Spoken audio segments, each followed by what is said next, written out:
Welcome, everybody. 6 o'clock. It's the MJ Morning Show. Fester, don't even be... Oh, you stupid glasses again. You know what? I've got to address this with... they're different. Yes. Hey. You got the right ones. These are the ones I've been looking for. Now he's got larger ones. All right, where are the smaller glasses? I just looked at you and I just saw the yellow lenses, and then Michelle just pointed out, and then I grasped that now you have larger blue blockers on or yellow lensed glasses. Yeah, I kind of retired the smaller ones. Where are those? Where are they? I don't have those. I have these new ones I got yesterday. The smaller ones looked even dopier on you. Listen, though.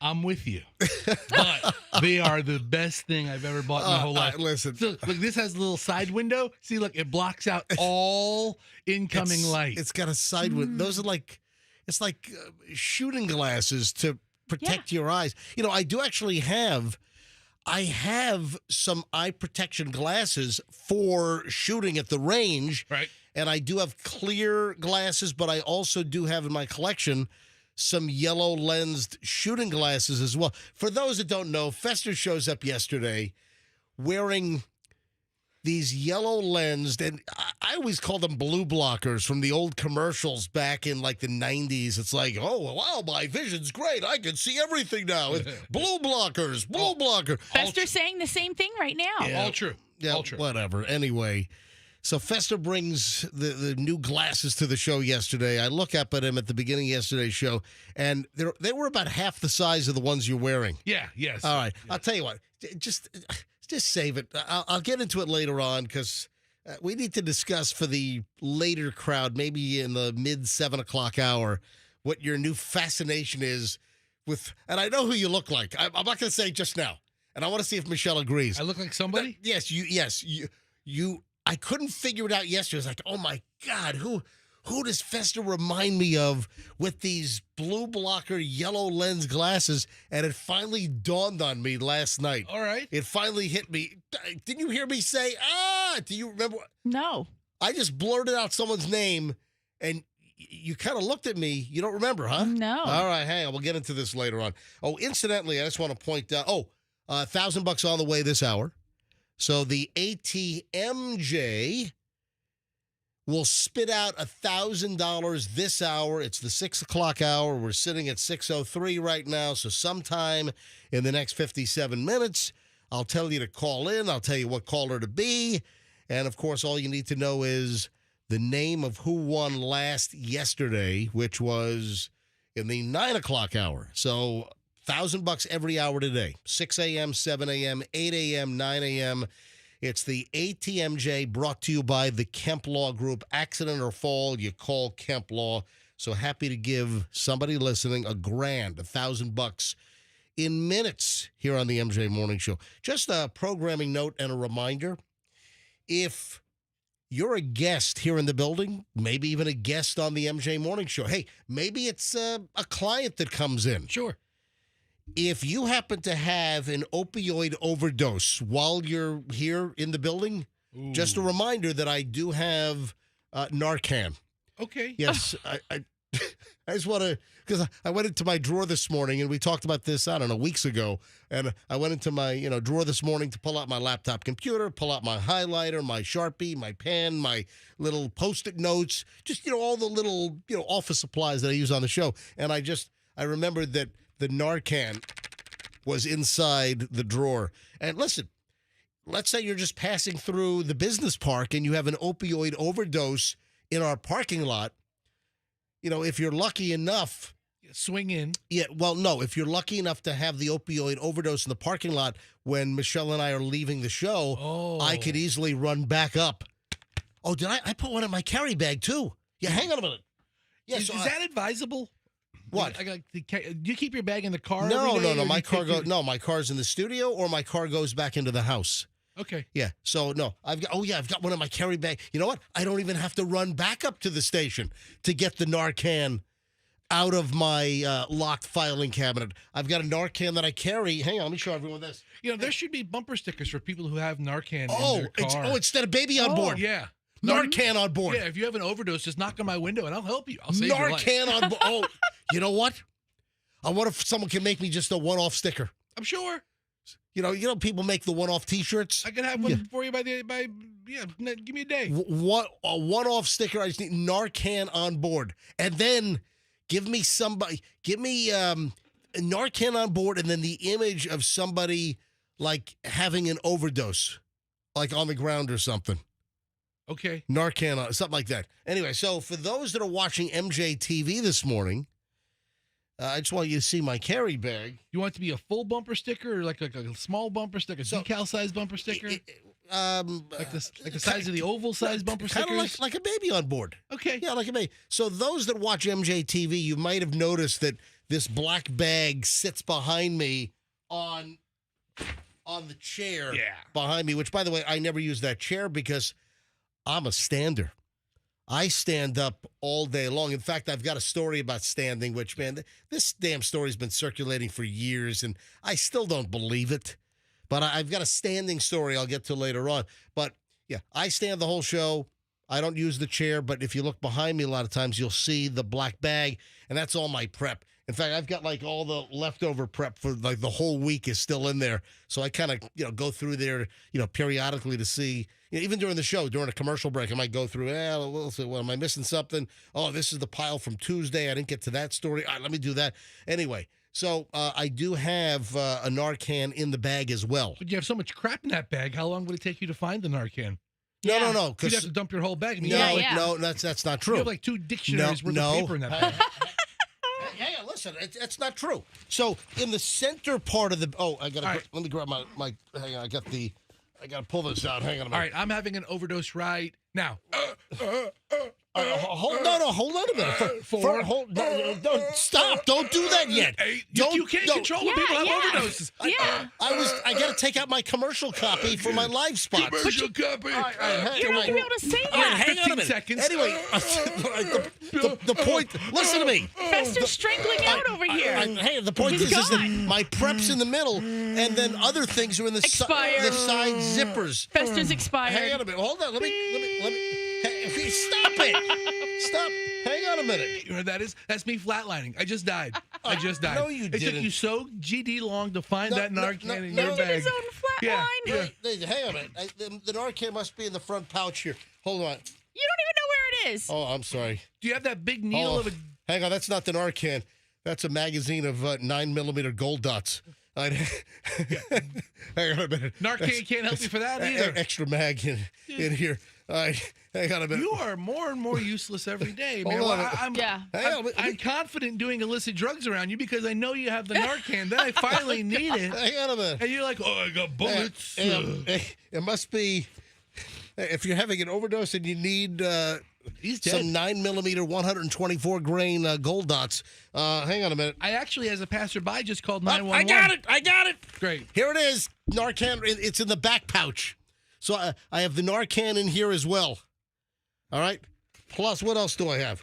Oh, I actually have a pill jar with opioids. Hang on. No, it's empty. A little bit. All right. Something for everybody.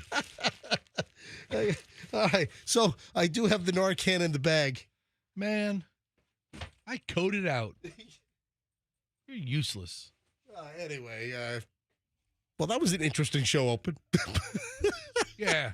We all learn how useless you are. 6:09, just getting rolling. It's going to be a phenomenal Thursday show. Oh, I'm getting dragged. You know what? I'm gonna tell everyone where I'm getting dragged tonight. If you don't know yet, I think we alluded to it, or we might have mentioned it. Yeah, we did mention it earlier this week. I'm getting dragged somewhere. My whole cadence is going to be. Don't go. What? Yeah. What? Don't go. Yeah. My whole cadence is being busted up today. Why? I'll tell you next on the MJ Morning Show on Q105, 104.7 FM. And stand by, $1,000 could be yours in just a bit. Good morning.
619. Dragging you. Well, you were invited.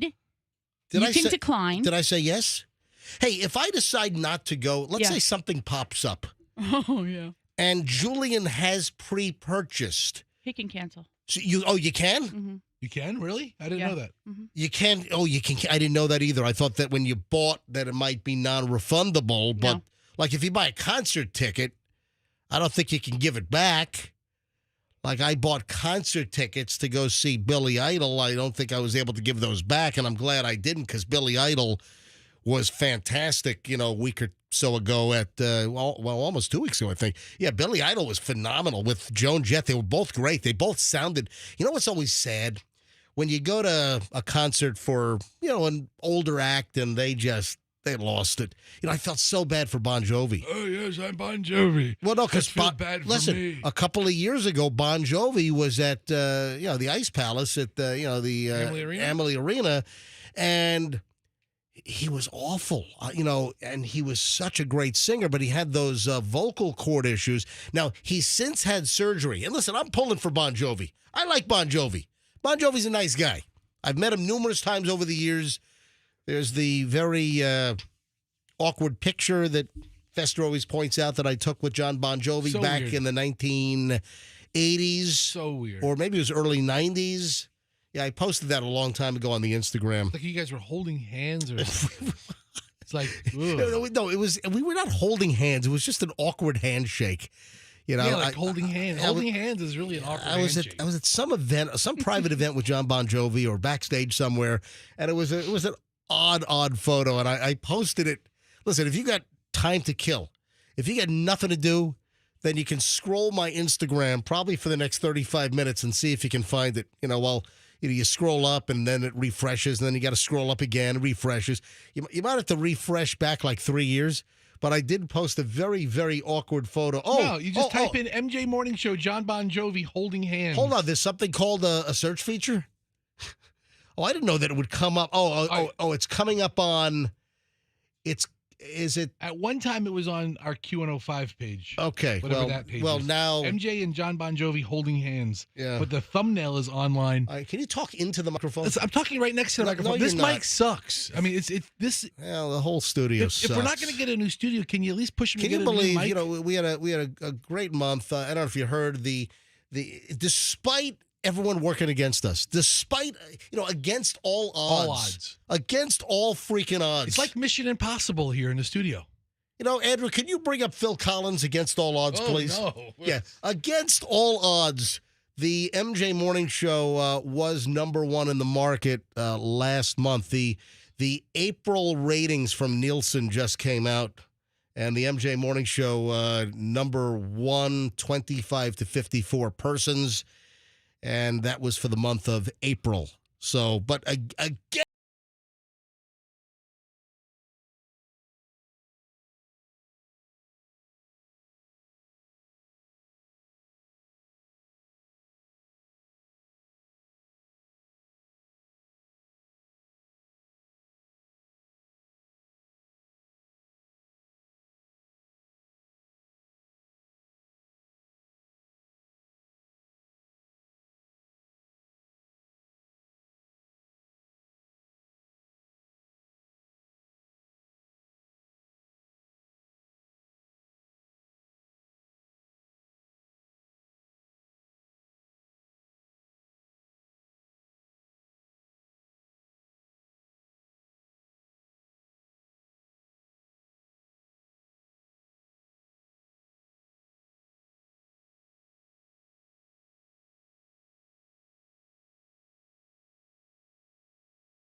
Persons 25 to 54, which is that's the important demographic for advertisers. Where are you getting dragged to?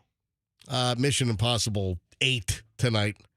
So, Michelle, if I decide not to go, Julian can get his money back. Yeah, decide not to go. I'll find somebody else. Yeah, I mean, what is it, $20? No. At the end of the day, you're out $20. Well, Chloe's not going either. No, she's going to go do good work. All right, she's going to do her volunteering tonight, so she's not going. Well, because let me tell you what's going on. After you told me, you know what, I don't have time to do this now. I'm going to address this later on because you and Julian kind of erroneously said something to me earlier in the week, and then you guys both changed your tune yesterday about Mission Impossible. Anyway, so we've got 3 tickets for Mission Impossible in IMAX at 6 o'clock tonight, and they want me to go, but then Hang on. Let me write this down so I remind myself to do this next hour. All right. Mission Impossible. Yeah, I just no, I'm making a note because there's a certain condition that you guys led me to believe one thing, and then suddenly you guys did an about face and changed your tune last night. We were thinking in your best interest, buddy. That's all. Oh, I'll explain later on here on the MJ Morning Show, so stand by. Hey, we do have, my friends, we have $1,000 to give away in just a bit. Again, this is not one of the national contests. This is not like what some of the radio companies do, including ours. Yeah. And people do win, but, your odds are obviously steeper. The national contest, here's the keyword, go ahead and text the keyword in. But, when they do those contests, whether it's the Beasley Media Group, our owners, whether it's iHeart, whether it's the Cox Media Group, or what, the radio stations that do the text contests, I mean, people really do win, but you're competing against like all of the radio stations that the company owns all over the country. With the MJ ATM or the ATMJ, we're spitting out $40,000 local only. It's only MJ Morning Show listeners. Only on this show on Q105 104.7 FM. That's who's winning $1,000. So someone's going to win $1,000 in just a couple of minutes. All right, a couple of things here. This is awful. You want to hear about the worst boyfriend ever? Ever? I've got. Oh yeah, this is bad. Okay. All right, maybe you're right. Maybe it's not the worst boyfriend ever, but this is a really bad boyfriend. A guy offered a farmer an item to let him feed his girlfriend's ex-boyfriend to the farmer's hogs. Is that like a Hannibal Lecter thing? What in the sequel to Silence of the Lambs, wasn't that a thing with feeding? I've always heard if you feed a body to a pig, they'll eat anything. Oh, worst. Really? Yeah, pigs listen. will eat anything. Oh my. Stop. You chop somebody up and make into bite-sized pieces, you put in the pig pen. Listen to this. In upstate, maybe that's what happened to Jimmy Hoffa. Maybe. Could be. Yeah. Jimmy Hoffa, oof. That's oof. An upstate New York man tried to hire a hitman to murder his girlfriend's ex and then offered a farmer $1,000 and a bottle of wild turkey to feed the victim to his hogs. Oh, my God. Although the whole thing was a setup, it was all like a sting. Both the hitman and the farmer were working with the feds to set up the guy. But you just can't trust anybody these days. You can't. Really, you can't. Also, how many times have we talked about the fact that if you think you're hiring a hitman, the odds are you're not. Now, do hitmen exist? They do. They're out there. Yeah. But if you think that you're hiring a hitman to take care of an ex-husband, an ex-wife, a business partner you don't like, whatever the conditions are, what would you say the odds are that you're dealing with the cops, undercover, FBI, whatever? 95%. Yeah, I think you're right. I think it's, that's the number I was thinking. I was thinking if you think you're hiring a hitman, you're not. You're not. And there's probably a 95% chance that you're getting set up, getting put together by law enforcement. That's what I'm thinking. Yeah, the whole thing was a setup. Both the hitman and the farmer were working for the feds. Jill Sutherland. What if there's any relation to Kiefer and the recently deceased Donald Sutherland? Donald Sutherland almost went into the pig farming business. Jill, Jeal, or is it Gial? I don't know. I've never heard that name in my life. Yeah, Jill, like Neil. Yeah, Jill. I think of congeal. Like when something congeals. Like pig fat. Yeah, like, congealed pig fat, yeah. You know what? I'm hungry for pork rinds right now. Okay. I mean, I could go to the store for you. Yeah, maybe they're the next commercial, but I would like some pork rinds. No problem. Yeah. Wawa right around the corner. I like crunchy pork rinds. Michelle hates the pork rinds. Oh, yeah. They stink. Yeah, Michelle doesn't like them. But I enjoyed that pork yesterday. So now I'm disappointed to hear what Fester says. So yeah, all right. So here's the deal. Jill or GL Sutherland pleaded guilty to use of interstate commerce facilities in the commission of a murder for hire after the hitman he hired turned out to be an informant for the Department of Justice, and the farmer he bribed turned out to be an FBI agent. All right. Oh, man. Yeah, but I've always heard, I don't know how I heard it, but if you want to dispose of something and it's organic, you give it to a pig. Sutherland wanted his girlfriend's ex, with whom she had a child with, murdered and his body disposed of as soon as the would-be victim was released from state prison at the end of January. Yeah, so I guess that was a couple months back, but the story's just coming out now. Shortly after the man returned home, Sutherland sent him a menacing note stuffed into the mouth of a dead goose. This is like a chintzy, like B-mob movie. Yes. You know? Yeah, that's right. If you have like the lowest of budgets, this is like Julian's summer project. Oh, I made a story, sir, about... You just need an idea for next semester, by the way. This is a great idea. This is it. This is a fantastic idea. This is it. I mean, based on true events. Hey, what was the crazy 27-minute short film that you and I watched over the weekend? We watched this crazy 27-minute Academy Award winner. I had never even heard of this thing. How did we even find this thing? I suggested it. Yeah, you found it on a list. We watched a 27-minute Academy Award. You know, in the Academy Awards, the Oscars, and in the short film category, I don't know if I've ever watched a short film. Oh yeah, we watched. What was the other crazy short film we watched? The Wes Anderson's thing about the incredible life of Henry Sugarhill. So we watched we watched the that. Wonderful Story of Henry Sugar. Yeah, we watched that one. That was great. So I have watched short films. But then, what was the one we watched last weekend? 6-shooter. Oh yeah, what a crazy premise on a train, and I mean, just I reckon, and it's on YouTube. You know, the quality's not great. And it's on YouTube. So if you have 27 minutes to kill and you want to see a crazy 27-minute Academy Award-winning short film, what's the name of it again? 6-shooter. Yeah, just go to YouTube, 6-shooter short film, and it happens on it. So you know you have the right one. It happens on a train. 27-minute Academy Award winner on a train. You got to watch it, man. Unbelievable. Anyway, the moral of the story with the whole pig farmer and the old boyfriend.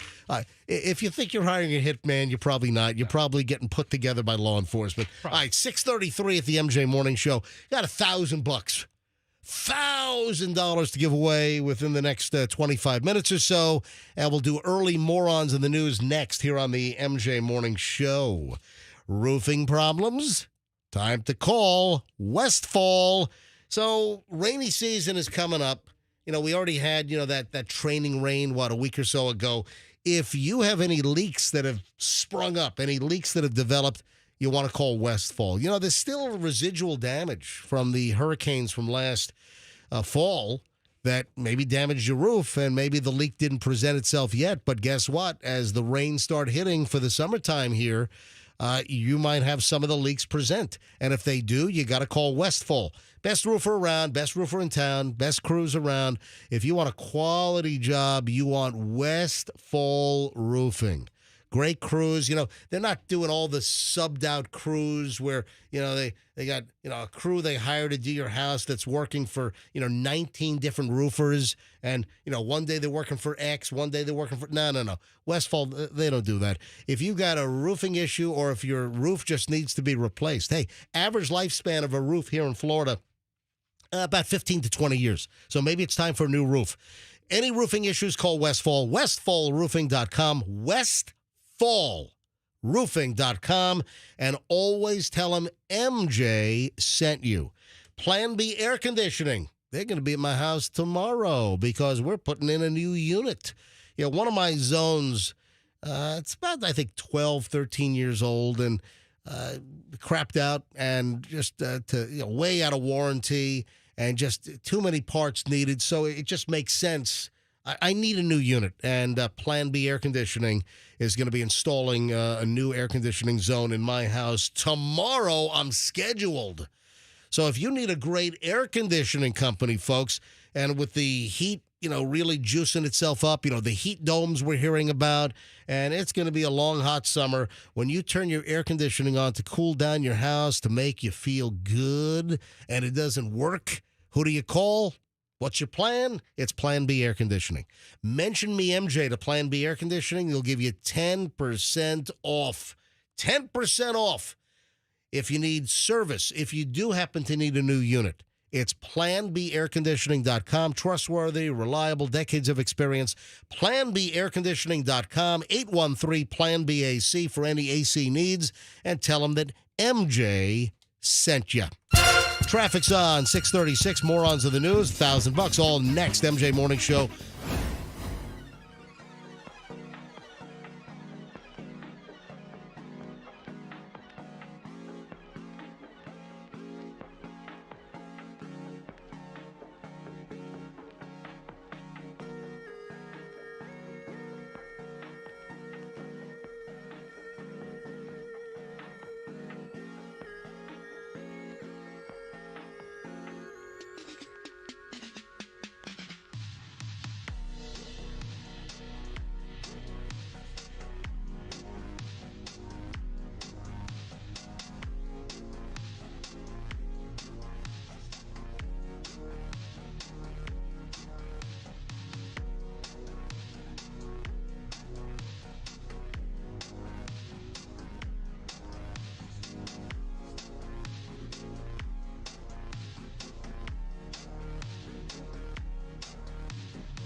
$1,000 on the way at any moment with the ATMJ, brought to you by the Kemp Law Group. Everything all right, Fester? Because you walked out of the room, your phone rang during the commercial break, and I heard you in the hallway going, hello. Oh, you sounded so thrilled to pick up the phone from, I'm imagining, your wife? No, it wasn't my wife. Who was it, Hadley? It was my bookie. No, really. It was my bookie. No, it wasn't. Listen. Hello. What's today? Today's Wednesday. No, today's Thursday. Today's Thursday. Okay.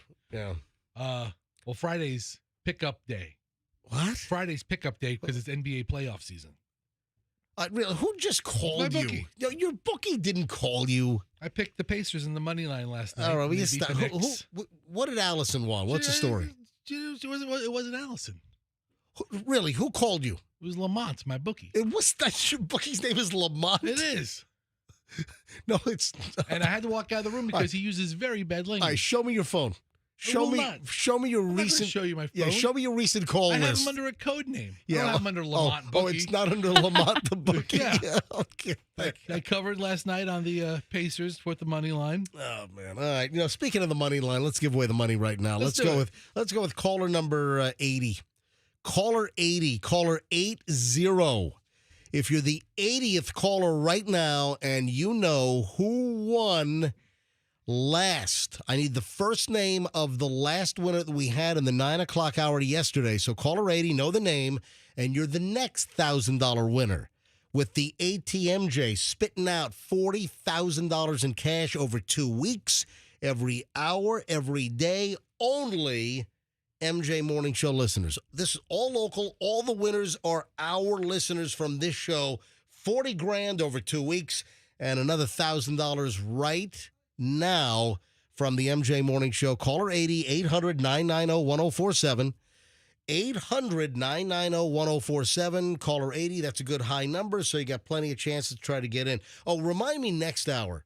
Several emails regarding people trying to call in for the contest. And I just want to address something which is out of our control. But obviously, listen, people are winning this thing because you hear I put every winner on the air live. Now, some people they're having some issues with their cell carrier I'll just give you a little hint. It has to do with call volume. There are so many people that are trying to call in at the same time, but I want to address a couple of emails that I did get. All right, Andrew's looking for caller 80 while we wait. We'll do some early morons in the news. Oh, listen to this sicko. Holy crap. I'm sure Grady Judd had something to say about this.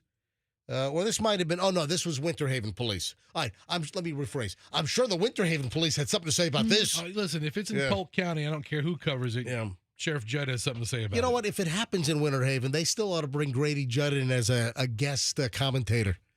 Even if it's not the sheriff's office, it's the local police department. Listen to this sicko.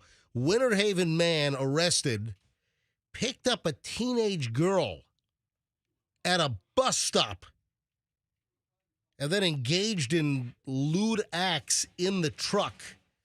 According to the Winter Haven police, Lloyd Don Stewart II. What? That's like the dumbest name I've ever heard. Loy, L-O-Y. My name's Loy. Not Lloyd. Not Lloyd Christmas. Loy. What if this guy had a dumbass bowl haircut like Lloyd Christmas? Anyway, what? Are you looking at his mugshot? Oh, I didn't see the mugshot. It's exactly the opposite hairstyle. Oh, really? I'm looking for Sorry. it right now. All right, so Lloyd Don Stewart. It is the exact opposite wow. of the bowl cut. I don't know how else to Yeah, looks like Sideshow Bob. All right, so Lloyd Don Stewart II. Is it Lodon or is it Loy? It's Lloyd. It's two separate words, L-O-Y and then D-O-N. Okay. Lloyd Don. 20 years old. So he pulls up to this bus stop, and there's a 15-year-old at the bus stop. And it happened on multiple days. So on May 8th, May 9th, and then May 14th. And would try to summon the 15-year-old by saying, quote, according to the Winter Haven police, "Come here, little mama." That's a good pickup line. Then he drove the girl to school, had, according to Winter Haven police, lewd interactions. They exchanged Instagram accounts, and then they used, I guess, direct messages to communicate. Wow. Gave her e-cigarettes. This is a 15-year-old girl. Promised to give her alcohol. Promised to give her money. And anyway, the Lloyd Don. Yeah, the Winter Haven police, they found him. Yeah, he's easy to find. Yeah, they found him at his home, and he confirmed that he actually picked up the 15-year-old and shuttled her to school. And he also said, yep, he admitted to the lewd acts inside the truck. What a sicko. I thought she was 17 or 18. Yeah, that was his response. Anyway, what a sicko. Hey, just got to be careful. You got to tell your kids, just don't go near a truck that pulls up to the bus stop and some guy says, "Come here, mama." All right? Or "Come here, little mama." 20-year-old guys, don't just take their word for it when they say they're 18. What a sicko. Oh, my God. I mean, Card them. Yeah, enough to worry about. You got to worry about these creeps going to your kid's bus stop. Just be careful. And teach your kids, don't talk to strangers at bus stops. All right, 6:48 at the MJ Morning Show. Let me grab line 6. Hi, good morning, line 6. What is your name? Linda. Linda? Uh-huh. Good morning. Good morning, Linda. Where are you calling from, Linda? Bradenton, Florida. Oh, I love Bradenton, especially in May. Linda, why are you calling the MJ Morning Show right now from Bradenton? ATMJ. That is correct, the ATMJ. Linda, your caller 80. 80. Okay. Woo-hoo. That is good. Woo-hoo. Linda, you're the right caller. Can you tell me the last winner we had yesterday in the 9 o'clock hour? Dottie. Dottie is correct. Do you know what this means? Oh, yeah, I know what it means.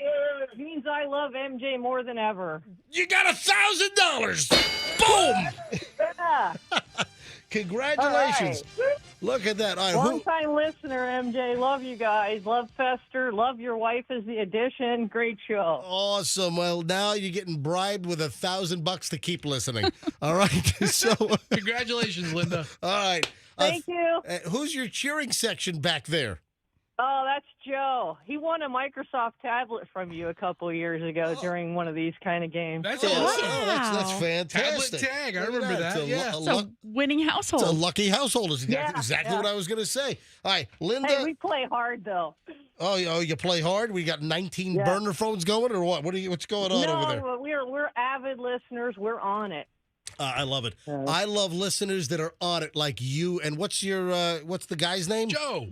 Joe and Linda. All right, guys, hold on. Andrew's going to pick up and give you all the information on how to get your $1,000. Okay, thank you again. Hey, thank you for listening. All right, line 6, Andrew. All right, that's the 6 o'clock winner. We'll give away the next $1,000 in the 7 o'clock hour. The 7 o'clock hour starts in 10 minutes. So another 1,000 in the 7, another $1,000 in the 8, another $1,000 in the 9, and of course, you're hearing us take every single winner, all 40 winners we take live on the air. These are only local MJ Morning Show listeners here on 104.7 FM Q105. We have a Bad Mom Award to give out today. We've had a bad boyfriend so far. We've had a creep. Now we have a bad mom. Now we got a bad mom here in Florida. Happens to be over in Palm Beach County. Palm Beach, bad mother arrested, charged with child neglect, left her daughter in a locked car with the engine off for 2 hours while she worked out at a gym. There you go. You you lock the kid in the car and parking lot and just go work out in the gym for 2 hours. Yeah. Christina. I don't know if authorities are releasing her full name to protect the child, but she was arrested. Cops found the child in the car.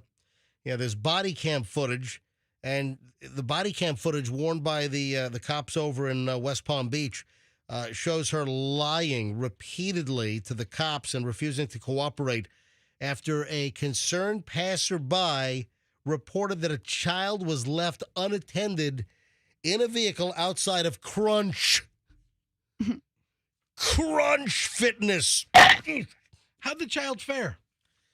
The child's okay. I mean, because 2 hours, Yeah, that's a long time. That's a really long time. Yeah. So in hotter months, this happened a couple of months ago. I was But about to say, it happened like last week. But the body cam footage is just coming out. That's why so it did happen in a cooler month, but still.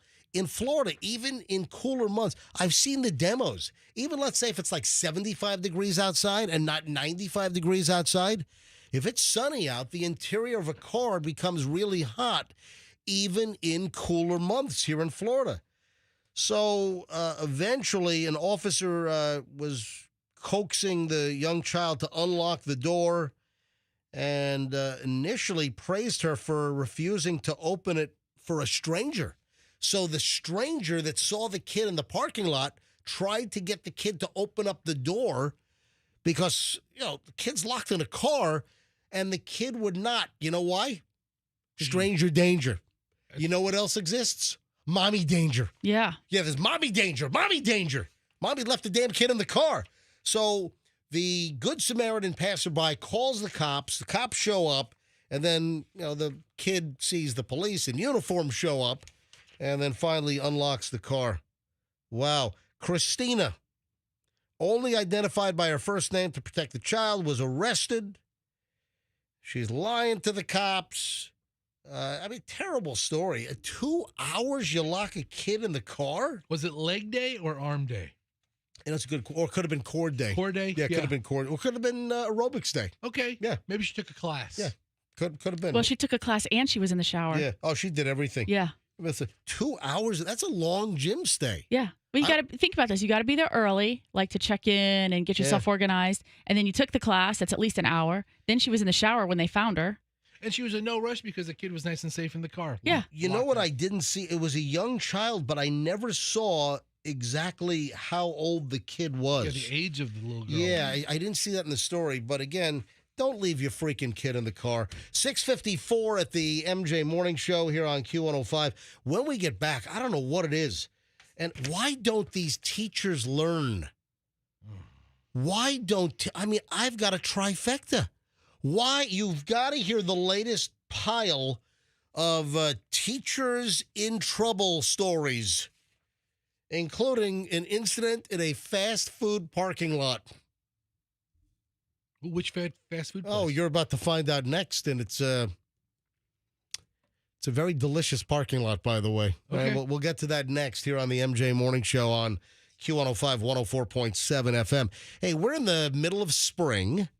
Summer's coming up. These are the busiest parts of the year for people moving. Yeah, spring and summer. The most moves happen, obviously. If you're making a move, let me help you out. Let me interject, and let me just make your life easier. If you're moving from one apartment to another, you're moving to a new townhouse, you're moving to a new house, whatever the deal is. Maybe the kids are moving out, moving somewhere. Maybe they're getting their own condo. Listen, bottom line is you need a great mover. Do not add to the pile of stress by getting a bad mover. And they're out there. Just call twocollegebrothers.com. I'm right off the bat. Let me just tell you, twocollegebrothers.com. If you want a great, smooth move, if you want a great price quote that they're going to stick to and not, move it all over the place, try to jam you up and get more money out of you. If you want a quote they're going to stick to, and if you want a great move with background checked, highly trained movers, if you want a great job, you want twocollegebrothers.com. Mention me, MJ, get free moving boxes. Twocollegebrothers.com. It's the smartest move you will ever make. Let me give you another smart piece of advice, another smart move. When your carpets are filthy, Come on, you know you hate it. You know, how many people listening right now know that they've got filthy carpets? You just saw it this morning. You saw it last night. Maybe you're looking at the stained, nasty carpet right now. Come on, you don't have to live with that. Get it cleaned. And then you got this great offer I'm about to present from Zero Res. They will clean 3 rooms of carpet in your house for just $119. Hurry before this expires. This is the May offer, and we have 9 days left in May. All right, hurry up. Get 3 rooms of carpet clean from Zero Res for just $119. They use the electrolyzed water process. They don't leave the sudsy, chemically residue the other companies leave. The other carpet cleaning companies leave a residue that attracts dirt faster. Zero Res gets your carpet cleaner, and it doesn't attract dirt as fast as the other companies. You want Zero Res. 3 rooms clean, just $119. Go to ZeroResTampaBay.com, book online, or get the phone number online. Always mention the MJ Morning Show. ZeroResTampaBay.com. Traffic at 6:57. MJ Morning Show with bad teachers. Next. In Tampa, we have an accident on 275 North at West Shore Boulevard that's been moved off to the left shoulder. We also have a crash on 301 northbound at Big Bend Road.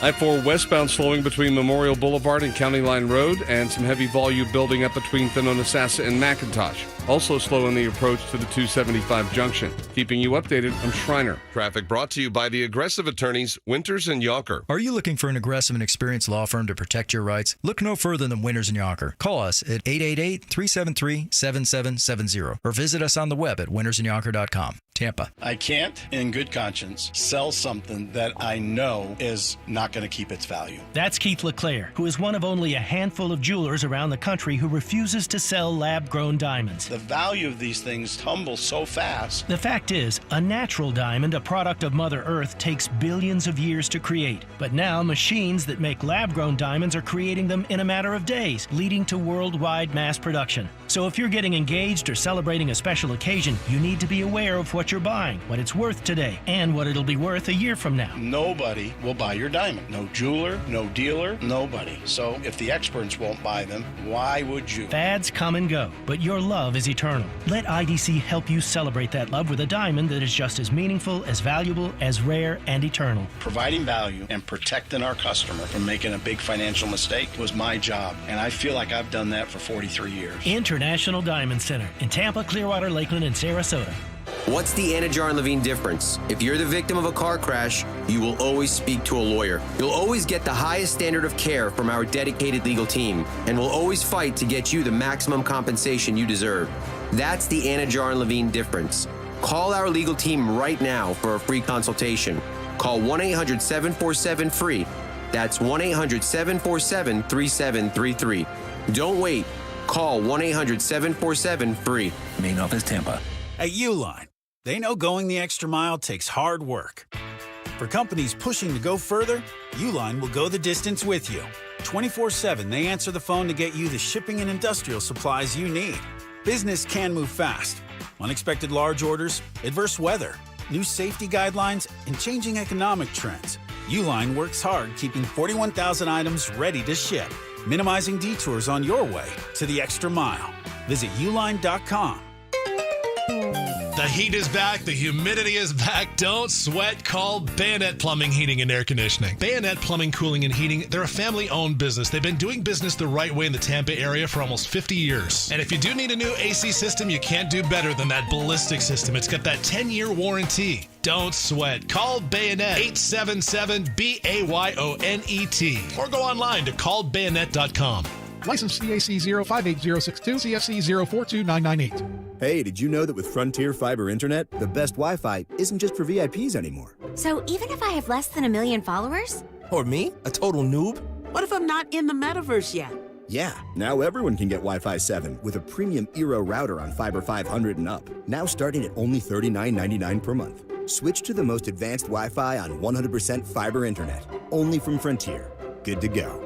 In select areas, price for 12 months with autopay. ETF terms apply. Max speeds wired. Actual average and Wi-Fi speed vary. Our annual Memorial Day sales marathon is on now at every Crown Automotive dealership. Now is positively the best time to buy or lease that new car, truck, or SUV. New models are in stock and available for delivery today. Or shop Crown's massive selection of pre-owns, all with special Memorial Day weekend offers. Good now through Monday only. The Crown countdown clock is ticking. Only 5 days left. Get to the Crown Automotive dealership of your choice now. The better way to buy and service. Go to markspain.com to get a guaranteed offer on your home today and start packing. From the Kemp Law Group Studios, 104.7 WRBQ HD1 Tampa, a Beasley Media Group station. The MJ Morning Show on Q105, Tampa Bay's hits of the 80s, 90s, and more.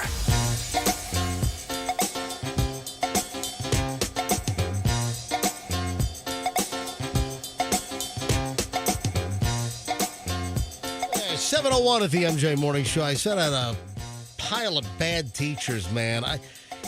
When are these teachers going to learn? I mean, there was such a high-profile rash of teachers behaving badly and getting involved with students, and then it seemed to have a little bit of a lull, and it's the last year it's just come racing back. It's like every week there's another handful. It's just a lot of these damn stories.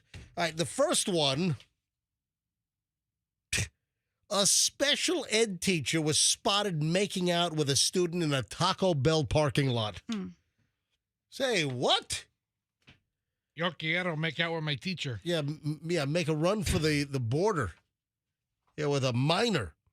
Yeah, this happened in Mississippi. A special ed teacher was charged with fondling and making out with an underage student in a Taco freaking Bell parking lot.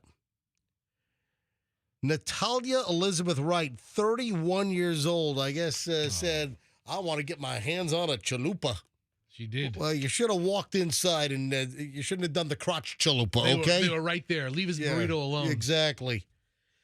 Yeah, Natalia Elizabeth Wright, 31, has resigned from a school in Mississippi.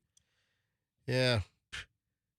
She was accused of having inappropriate contact with a boy, and then weeks later she was spotted kissing and making out in a Taco Bell freaking parking lot. Oh, and then outside of a Baptist church on the same damn day. Well, I mean... What the... I mean, unbelievable. I mean, there are more Baptist churches than probably anything else in the state of Mississippi, so I don't find that strange. All right, this gets even weirder. Are you ready for the twist? Sure. Mm-hmm. She was arrested last week after her husband filmed her admitting to kissing the student several times while tutoring him at his home. So, wait a minute. Kissing the student at the home, kissing the student in the Taco Bell parking lot, kissing the student outside of a Baptist church. She's a kisser. Oh, boy. Charged with fondling a person in a position of trust. A felony offense in Mississippi. So did her husband turn her in? You know, hey, the husband filmed her. So why would you film her? It's like he got it out. She confessed and he forced this recording. Sure as hell looks like the husband had enough of her. This is like CSI Mississippi. Wow. You got a line, Fester? No, I don't. That's Come on, the problem. you got him a line. I got the stinger ready to go. Yo making out with a boy at Taco Bell? I'm going to send you to hell. That sucks. That doesn't deserve the stinger. It at least rhymes. Yeah. Okay, fine. All right, fine. You're going to jail, and I ain't going to cover your bail. I have one, but it's so filthy I can't say it. Well, then don't. I'm not. No, do it. Do it. No, I can't. Do it. Come on. I can't. You have to use a Mississippi accent. I can't. I can't do that. Hey, y'all. I can't do that. I don't know that that's a Mississippi accent. Right. Okay, fine. The kid with the teacher in the parking lot. Uh-huh. He got a taco inside. He got a taco outside. Oh, my God. Oh, my God. I feel violated just sitting here. All right, I'm sorry. I told you it was I told you. I'm sorry. I apologize. Are you making fun of our Mississippi accent? Yeah. What's wrong with you, Michelle? Michelle? Yes. That just does not sound like someone who's from Mississippi. I'm sorry. What do you think, Mississippian? I want to hear Cajun Fester have a conversation with Mississippi accent. Let me tell you something here right now. Let me tell you. Y'all know what the worst song in the history of the world is? What is that? What? Louisiana woman, Mississippi man. They get together every time. Oh, they can. wow. But we don't want our Louisiana women. We got a Mississippi woman with a little boy. That's a nigga. Are you ready for the next? This is the next creepy teacher story. This is nuts. A pervert middle school teacher is accused of sexually abusing a 12-year-old student, snuck into the school dance, disguised as an old black woman. What? Stop. You're making this one up. I swear I am not making this up. This is like a Mad Libs. I swear. I'm trying to think of the craziest thing. Now, first of all, this is dance season. You know, get the proms. Yeah. You've got the different dances, middle schools, high middle school. school has their 7th and 8th grade dance. Sure, right. yeah. A Michigan teacher busted for allegedly sexually abusing a 12-year-old student. Cops caught the disgraced teacher using this bizarre elderly woman disguise to sneak into the school function. Vincent Weaver, a 29-year-old fine arts teacher and dance coach at George Washington Carver Academy, has been arrested, smacked with sexual conduct charges for engaging in a repeated sick slew of acts with this 12-year-old on school grounds over a 4-month period. Yeah, they fired the teacher. Well, good work there. Well, he was already on suspension. Yeah, so he was initially suspended earlier this month on May 2nd. After, folks, this story gets more bizarre. Why? Tell us why. On May 2nd, the teacher was suspended because a sex toy fell out of his bag in the middle of the classroom. Oh. What is going on here? I told this story gets even weirder. Mm-hmm. It was weird 4 minutes ago. It's even weirder. Oh, my God. And when the sex toy fell out of the bag, that prompted the victim to report the abuse that had occurred previously at a dance where Vincent Weaver dresses up like an old black lady. He's a black male, by the way. Okay. What like Medea? Yeah. Like Tyler Perry's hit character. He made 1,000 movies that I haven't seen any of. I've never seen a Tyler Perry movie. The guy's worth $1 jillion. He's got this whole production farm up in like Atlanta. And I have, Michelle, have we ever seen a Tyler Perry movie? We did. What? We watched the one that one of your coworkers recommended. What was that? The one where he goes undercover or something, where he's in the witness protection program. When was this? 4 years ago.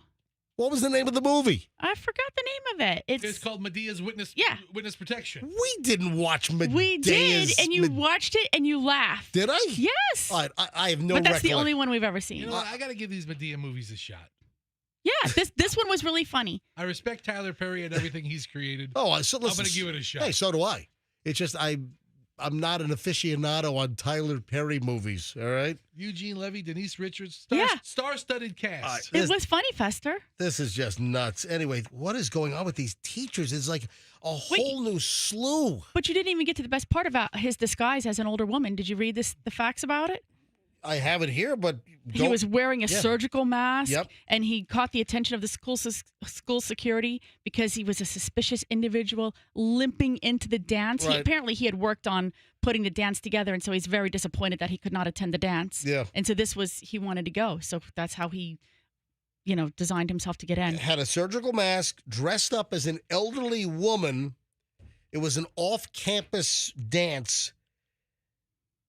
And apparently he was barred from attending the dance. So he decided to dress up as an old black woman to go into the dance. And he was dressed up as an old lady and was limping like to pretend he was an old. I mean, just come on. All right, so dude, this guy's life is literally a Medea. Oh.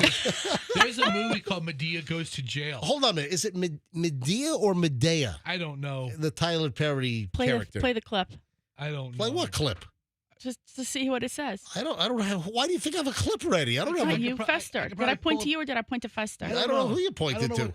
I don't know. We don't. Fester doesn't have a clip ready to if go. you just play the trailer, it's going to tell you the title of the movie. All right, just go to Fester. Go to YouTube.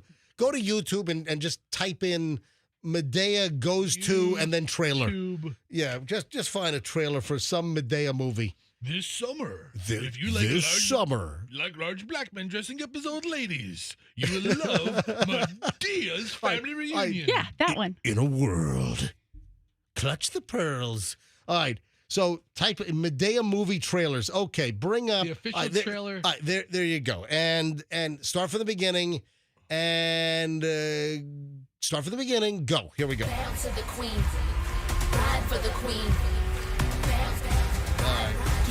Are they going to talk?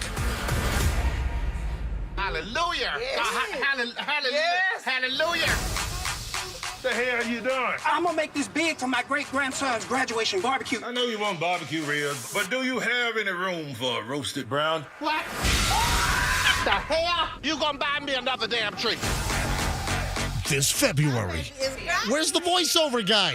I am. All right, find another one. There's no voiceover on this. You know what? I think there's less and less voiceovers in movie trailers. Oh. What? There's less and less of the in a world. You're right. In a world where herpes is running rampant everywhere. Fester, you're so right. As you said it, I realized that. A young boy is scratching his crotch. All right, come on. There's got to be a Medea movie trailer on YouTube where they actually speak. Okay, where the voiceover guy says something. All right, let's try this one. This preview is rated PG-13, by the way, by the Motion Picture Association of America. All right. Oh, here we go. Mabel, can you do something for me, baby? Yes. Do one thing for me. Can you just hold me one more time? What bring you by here, honey? I just wanted to have a nice dinner, everybody together. You need to help her with her kids. Where's the voiceover guy? Come on. This summer. Girl, I will stump a There again, there's no... Go to the end. Shake that.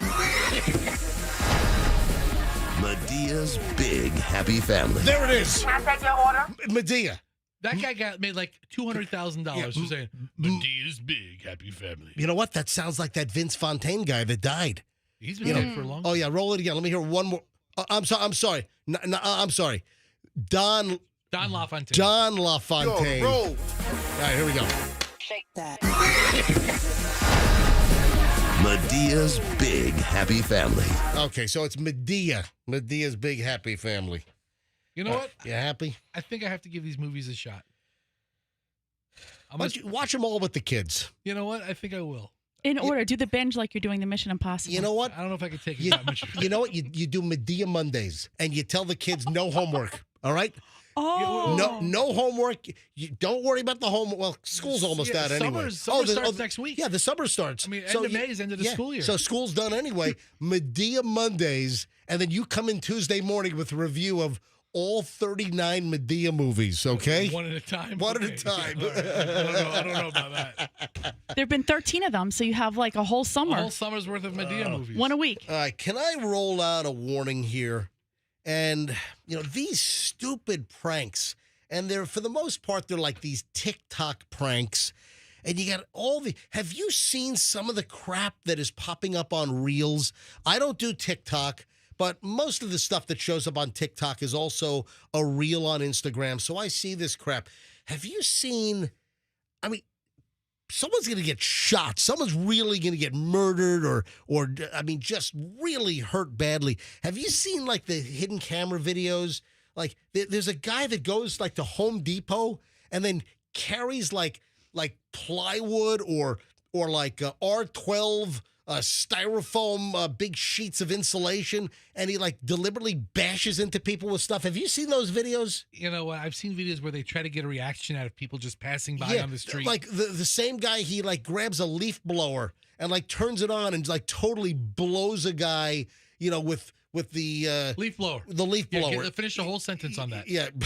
Don't pause. It's the wrong place to take a pause. Yeah, you're right. Just keep going. Or he's carrying like a roll of carpet or a rolled up rug and then turns and bashes some guy in the head with the. So these videos are popping up. He's eventually going to mess with the wrong guy. Anyway, a bunch of folks are doing these. These reels are showing up. But let me tell you what else is showing up. And I saw this maybe a week or so ago, and it's the Apple Pay prank. Have you seen these? Where these scam artists, well, they're not scammers. They're pranksters. And they have like a fake little Apple Pay noise and a graphic on their phone, and they walk up to people with iPhones, and they tap their phone on their phone, and it makes a noise, and they make it seem like they just sucked money out of your Apple Pay account. And they're just walking up to people. Oh, that'll get you hurt. Oh, that will get you bashed in the face. Yeah. Oh, no. Have you not seen any of these? I haven't, no. Oh, yeah. I've had numerous Apple Pay scams. Folks, have you seen this? I'll grab a call or two. Maybe you've seen some other reactions that I don't even know about. But have you, when you're scrolling through TikTok, which I highly discourage because it's a Chinese spy operation, but if you're on Instagram, have you seen these Apple Pay pranks where they tap someone else's iPhone and they make believe and they pretend that they just suck money out of their Apple Pay account? Have you seen this? 800-990-1047 if you've seen it. 800-990-1047. Here's audio. Here's audio from a couple of the pranks. Listen. I just got $100 from your Apple Pay balance on your debit card. Is that cool? No. Are you taking money from? Yeah, I just took $100. But why? Because I need this, or else I'm not going to be able to pay rent. What about my money? That's fine. You can just tell the bank that someone scammed you, and then they'll give you your money back, on some Punch Made Dev. No. Listen, buddy, we can do this the easy way or the hard way, okay? Just don't make me teach you a lesson, all right? I walk away. Yeah, I'm just fucking.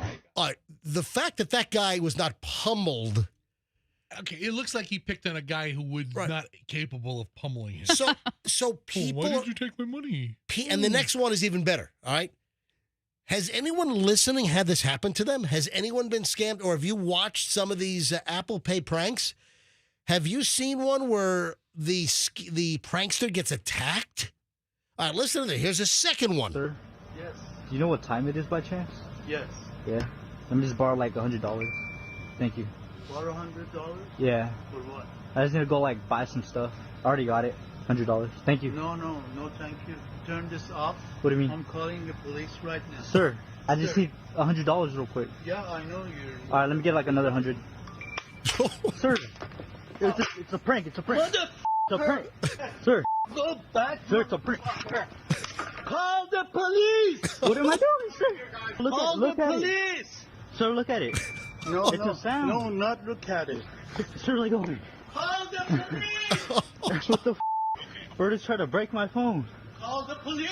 Sir, what are you doing? Sir, stay away from me. Call the police. All right, these pranks, they're going to turn ugly, and someone's going to shoot some of these pranksters. Absolutely. Put me in front of a jury or my peers on that one. Did you hear the noise of the phone hitting the ground?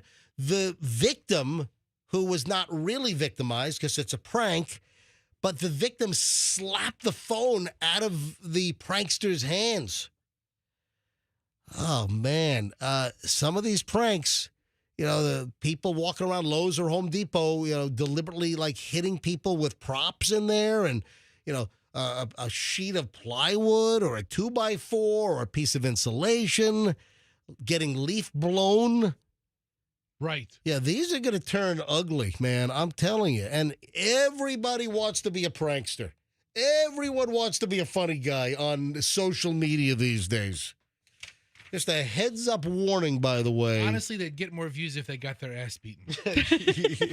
All right, look at my video of my prank gone wrong with this big guy. Just kicks my ass. No, but you have all this crap. You've got the Kool-Aid challenge where the kids are deliberately running through people's backyard fences to destroy them, pretending they're hey, Kool-Aid, the Kool-Aid man. Oh, yeah. And they're running through fences. Then you got the door kick-in challenge. Right. Or the assassin into the school year game where, kids are getting hurt. Kids are getting hurt doing those challenges. All right, 7:20 at the MJ Morning Show. When we get back, we start an hour and 20 minutes of non-stop MJ. So 1 hour and 20 minutes of non-stop MJ in mere minutes. We'll give away the next $1,000 coming up.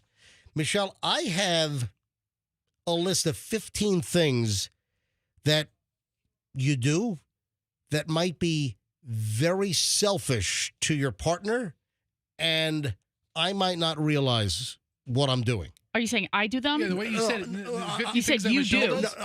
As in me, okay? So I'm going to go through a list of 15 things that people do that show they're selfish. Yeah. And I don't think that I exhibit any of these selfish traits. So I want to go down the list, and I want you to tell me if I exhibit any of these selfish traits.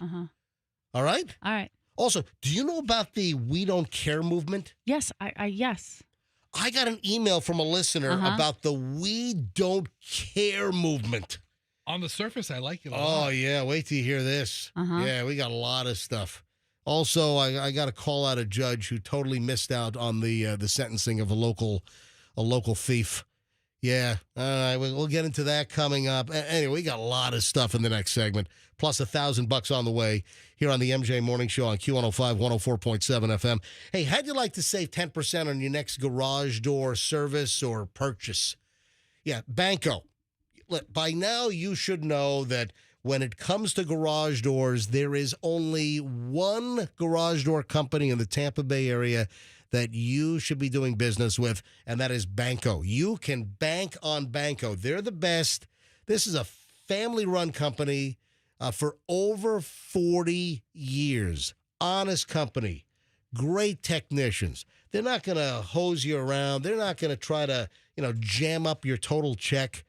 Yeah, there's a company out there that does garage doors, and they've just been known and, have told their technicians, oh, yeah, just kind of inflate the check. And I've heard the stories about people being sold parts that they really don't need just to, charge you more. It's never going to happen at Banco. If you want a great garage door company, whether your spring is broken, whether you need a new garage door opener, whether you need a new door, maybe you want to increase the curb appeal on your house. Maybe you want to go to a hurricane-rated garage door. It is the biggest opening on the house. You want Banco. Anything garage door related, it's bancodoors.com. Mention the MJ Morning Show. Get 10% off Bank on Banco. You know what else you can bank on? A great mover like Two College Brothers. 'Tis the season, spring and summer. The most moves are happening right now, and you don't want to get saddled with a crappy moving company, and they're out there. This is why you want Two College Brothers Moving and Storage. TwoCollegeBrothers.com. Remember, you have the others, then you have the brothers. TwoCollegeBrothers.com. Mention me, MJ. They'll give you free moving boxes. Why do you think Two College Brothers has over 1,100 five-star reviews? Do you think you get 1,100 five-star reviews and all kinds of good commentary on Google? On Google reviews, unless you deserve it, whether you're... Of course not. 1,100. Go look at other moving companies. The fact that Two College Brothers has 1,100 five-star reviews, that's unheard of in the moving business because you got a lot of bad actors out there. For your next move, you want TwoCollegeBrothers.com, the smartest move you'll ever make, TwoCollegeBrothers.com. Traffic's on, MJ Morning Show, hour 20 minutes nonstop next.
is 7:28. It is the MJ Morning Show. MJ here. Fester, wherever he went, is not in the room right now. He should be back momentarily.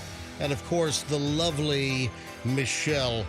Michelle, I'm going to go through a list of things. I don't know if I'm going to get to all 15, and I'm pretty sure that I don't exhibit any of these things. $1,000 on the way in just a bit. So the next $1,000 at 7:28. So we have to give away the next $1,000 during the 7 o'clock hour. So that's 31 minutes or so left in the hour. So we'll give away the next $1,000 in just a bit. Keep listening, and your chance to win is coming up with the ATMJ, courtesy of the Kemp Law Group. So Michelle, 15 things that I don't think I do that makes you a selfish partner. So I'd like you to weigh in. And I don't think that I exhibit any of these things. Let me go through these 15 traits. Are you a selfish partner? So kind of, do an introspective here. Do self-analysis. Self-analysis, yeah. Like a little audit on yourself. All right, number one of the 15 things that I clearly don't do any of these things in our relationship. Number one, things that you do that could make you a very selfish partner. Number one is you make everything about you.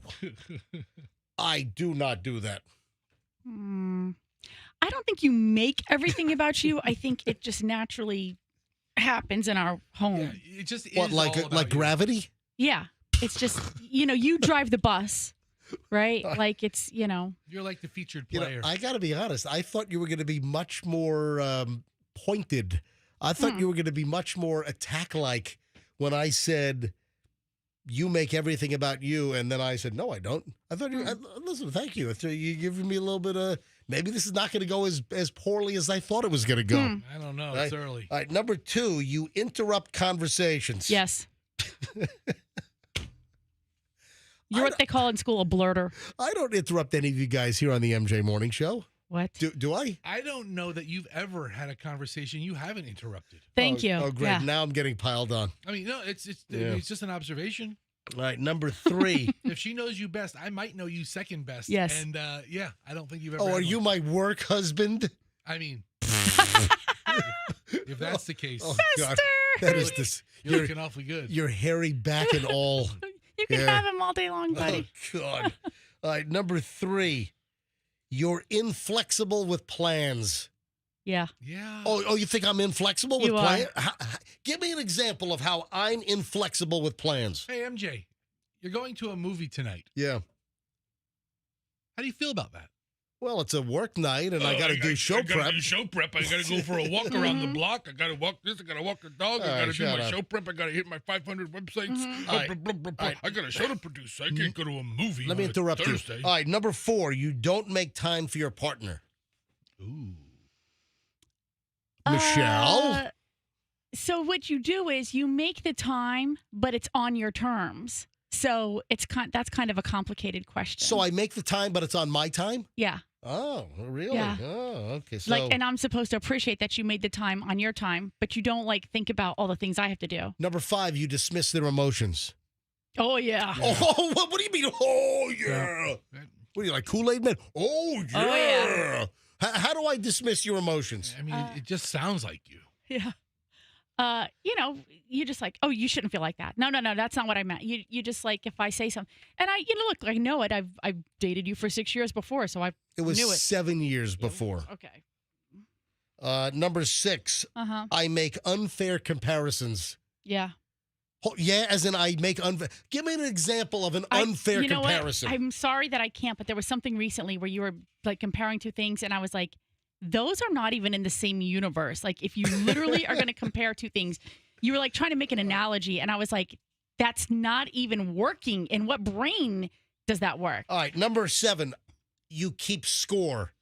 You keep a tally of who does more in the relationship. Oh my God, you are the number one scorekeeper I've ever met. You keep a score with every relationship you've ever had, except for me. Get out of here. Except for you? Yep. But you know what? You're right, Fester. He does it with everything else in life except for me. Whoa. Give me an example of how I keep score of things. All right, change the word score to grudge. Please stop it. All right, number eight, you expect them to read your mind. Oh, all the time. Oh, you know what it is? You got so much going on in your head. Sometimes you'll be over there working, and then you'll just say something, and then you'll be like, Michelle. And I'm like, I wasn't having that conversation in your head. I don't know what you were thinking before you said that last sentence. Number 9, you don't take responsibility for your mistakes. I take responsibility for my mistakes. I think I admit when I make a mistake. And when was the last time you made one? I make mistakes all the time, and I'll say I'll make a mistake on the show, and I'll say, I screwed that up. Yeah. So when you make a big mistake, though, you're an over mistaker, pointer, outer. Yeah. All right. Yeah. Fine. Yeah. I made a mistake. Yeah. I'm only human. Yeah. Oh. But you don't apply that to everybody else. else. It's not the end of the world. But then somebody else makes a mistake. It's like, hitting the fan. Yeah. Number 10. Now, folks, if you're just tuning in, it's a list of 15 things that you do to make yourself a selfish partner, and you might not even realize it. Number 10, you're emotionally unavailable. Michelle, am I emotionally unavailable? Dead air. Oh, I was going to say dead air is not good in radio. Oh, okay. So I'm getting my answer. So why are you with me? Why are you with me then? It's like you're. Hold on. You entertain me? You are silent. So you think I'm emotionally unavailable? It's not that you're emotionally unavailable. You're just, you're interestingly emotional. I entertain you? You do. You mean I'm funny? Funny like a clown? Yeah, that's your line. I amuse you? You always have. Sorry. All right. Number 11, we're almost done with this. Number 11, you invade their personal space. Yeah. No, what do you mean, yeah, Fester? I don't invade. I try to keep a distance. I'm not a close talker. I don't know. I'm not, I don't think that's what that means, though. I think it means sort of like, also, like if somebody wants some privacy, you're like right in there. What are you doing? Yeah. What's going on in here? What are you guys talking about? What phone call did you get? Right, yes. You got to tell me. Yes. Let me see your phone. Yes. Let me see your phone. This happened this morning. I don't sound like that. You sound exactly like that. What do you think you sound like? All right, number 12. Number 12, you avoid discussing anything serious. Yep, that's you all day long, buddy. Oh, really? Uh-huh. I don't discuss serious things. Uh-uh. Maybe I do avoid serious things. And what you do is you try to then, you don't want to discuss anything serious with the kids, so you always come to me to discuss something serious. And I'm like, they're adults now. Go discuss it with them. You know you have a phone. They're right here in the house. Or if you bring something serious to them, it's just a string of okays. Yeah. I'm gonna self-diagnose. Talk about it later. Listen to me. I'm gonna self-diagnose. Yeah. That goes well. All right. Sometimes I'm talkative about certain things.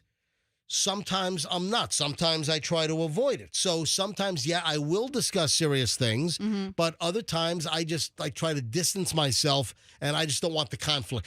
Okay, let me be even more specific. Sometimes I thrive on conflict, and sometimes I just want to avoid the conflict. Sometimes you feel like a nut, and sometimes you don't. Yeah. That's not a good analogy. It's more like you got to know when to hold them. All right, quickly here. Number 13, you demand perfection from them.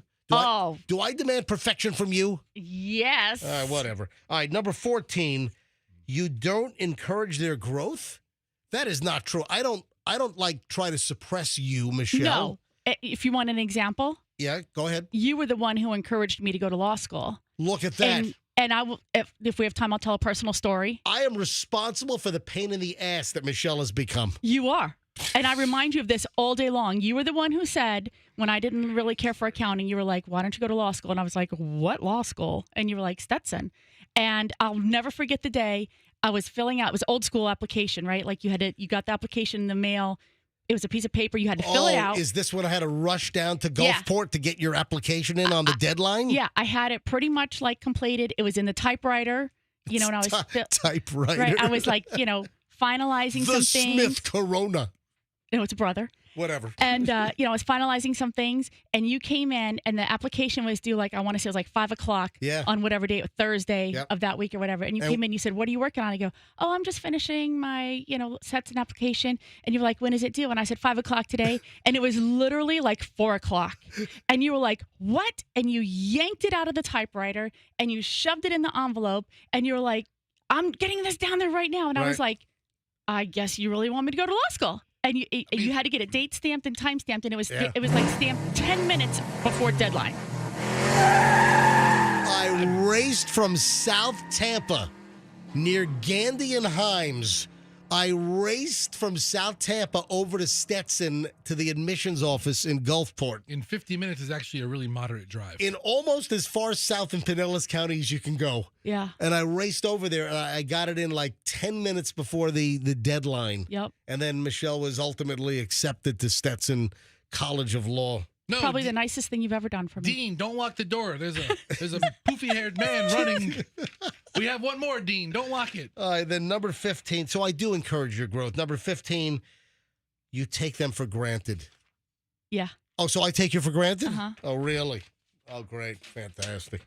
Hey, I want to address something quickly here when it comes to the ATMJ, because I've received numerous emails, and this is out of my control, and clearly you hear that people are winning, and some people are getting recordings or when they try to call in, regardless of their carrier, whether it's Verizon, AT&T, whether it's T-Mobile. What's the one for old people? Cricket? No, that's not. God, what's the old people sell?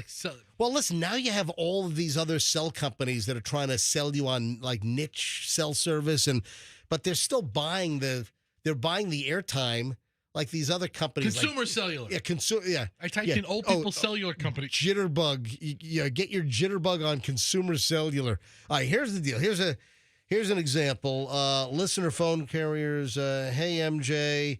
This may not mean much, but just the thought. I have Verizon Wireless. My friend has AT&T. When I call to try to win the ATMJ money, some of the calls simply ring busy, and I quickly push the button to recall. Sometimes I get welcome to Verizon. Your call cannot be completed as dialed. Please check the number and try again. My friend never gets the same. That's on AT&T. But then again, I have other emails from people on AT&T. Listen, the bottom line. Oh, here's another one. From Raquel. I'm a morning show listener. I was calling today for the ATMJ contest, but when it wasn't busy, I kept getting a recording saying that your phone number has restrictions. Folks, let me tell you what's going on here. Now, tons of people call in and get through. The phone rings and then rings nonstop for the next half hour. People trying to win the ATMJ. What happens, there are so many people trying to call in that's depending on where you are and when you dial with your carrier, sometimes the computer chokes it off. And sometimes the call volume is so huge when I do the ATMJ because, man, I'm giving away $1,000. It's an easy contest. And it's all local. It's not a national contest. So it's only Tampa Bay area listeners. It's only MJ Morning Show 104.7 FM listeners that call in to win my ATMJ. So I just want to acknowledge that it's nothing here. It's just the cell carriers, and depending on what circuit you're on, and you'll get all circuits are busy. It's just the volume, the number of people that are calling. You just got to keep trying because clearly people win. I mean, I've already put every single winner on the air, and by the time this is done. By the time we're finished with this in the 9 o'clock hour tomorrow, I will have put 40 winners live on the air with their $1,000 win with the ATMJ brought to you by the Kemp Law Group. So I just wanted to address that as far as the call restrictions. It just happens. Do you know about this whole We Don't Care movement? Michelle, were you aware of this before you saw the email in my pile? I was not. Because you made a comment on this. So I got an email. Let me see if Melissa wrote me back, because I asked Melissa if she would come on the show. Hold on. Did she not want to be... Is it a real movement, or is it like some online petition thing? Oh, hold on. Let me see if Melissa wrote me back, and I do not see where Melissa has written me back, because I asked her if she'd come on. Let me just share the email. It's the We Don't Care Club, essentially. MJ, curious to know if any of your listeners are part of the new club that's trending, the We Don't Care Club, where women 40 plus, so she says premenopausal women, premenopausal women 40 plus, they air out their grievances daily on this We Don't Care About Anything Anymore forum. Today's meeting included, we don't care about wearing bras in public because the heat is pissing us off. So the We Don't Care movement is a bunch of 40-plus women who Yeah. have this And listen, venting their frustrations 40, About bras? yeah, or anything. I mean, for that 40 plus, that's still a. I thought it was about bras, specifically. Well, today's yeah. was. So they have different grievances. Apparently, the Oh. We Don't Care Club has different grievances on different days. I agreed with the bra one because this is something I do. As soon as we get in the house, what do? I take off my bra. Yeah. And then the other day, what happened was I wanted to go to the Walgreens, and we're trying to give Chloe as much, driving practice as possible. So I said, hey, Chloe, you want to drive me up to Walgreens? I got to grab some stuff. And she's like, sure. And so what did I do? I left the house without the bra on. Okay, so hold on. And I get to the Walgreens, and I was like, okay, how's this going to work for me? And then the other day when I went to the dentist, I did get down the street. Wait a minute. And then I realized. Hold on. You were going to the dentist Yeah. to get your teeth cleaned without a bra? Right. I had to turn around and double back. I was about 7 minutes late. And, a lot of times those dental offices are cold. They are. Yeah. Uh-huh. Yeah. Sylvester. What do you mean you'll be 10 minutes late, Michelle? Yeah. Oh, no. Come into the office right now. 1, 2. All right. Yeah. You're going to clean those teeth really well. Hey, any women listening that are part of the We Don't Care Club, or maybe you're not part of this organized club online or on social media, but has this struck a nerve that you've hit 40 or listen, maybe you've hit 35 or 38 or whatever? Do we have women listening right now? And it could be anything. This happens to be about bras. Women are like, we'll go out without our bra. We don't care. Yeah. We're part of the We Don't Care Club. Do we have women listening right now that maybe are part of this online movement, or maybe you're not, but this is your mindset? And tell me what you don't care about. Tell me what you don't give a flying frig about. You don't care. 800-990-1047. 800-990-1047.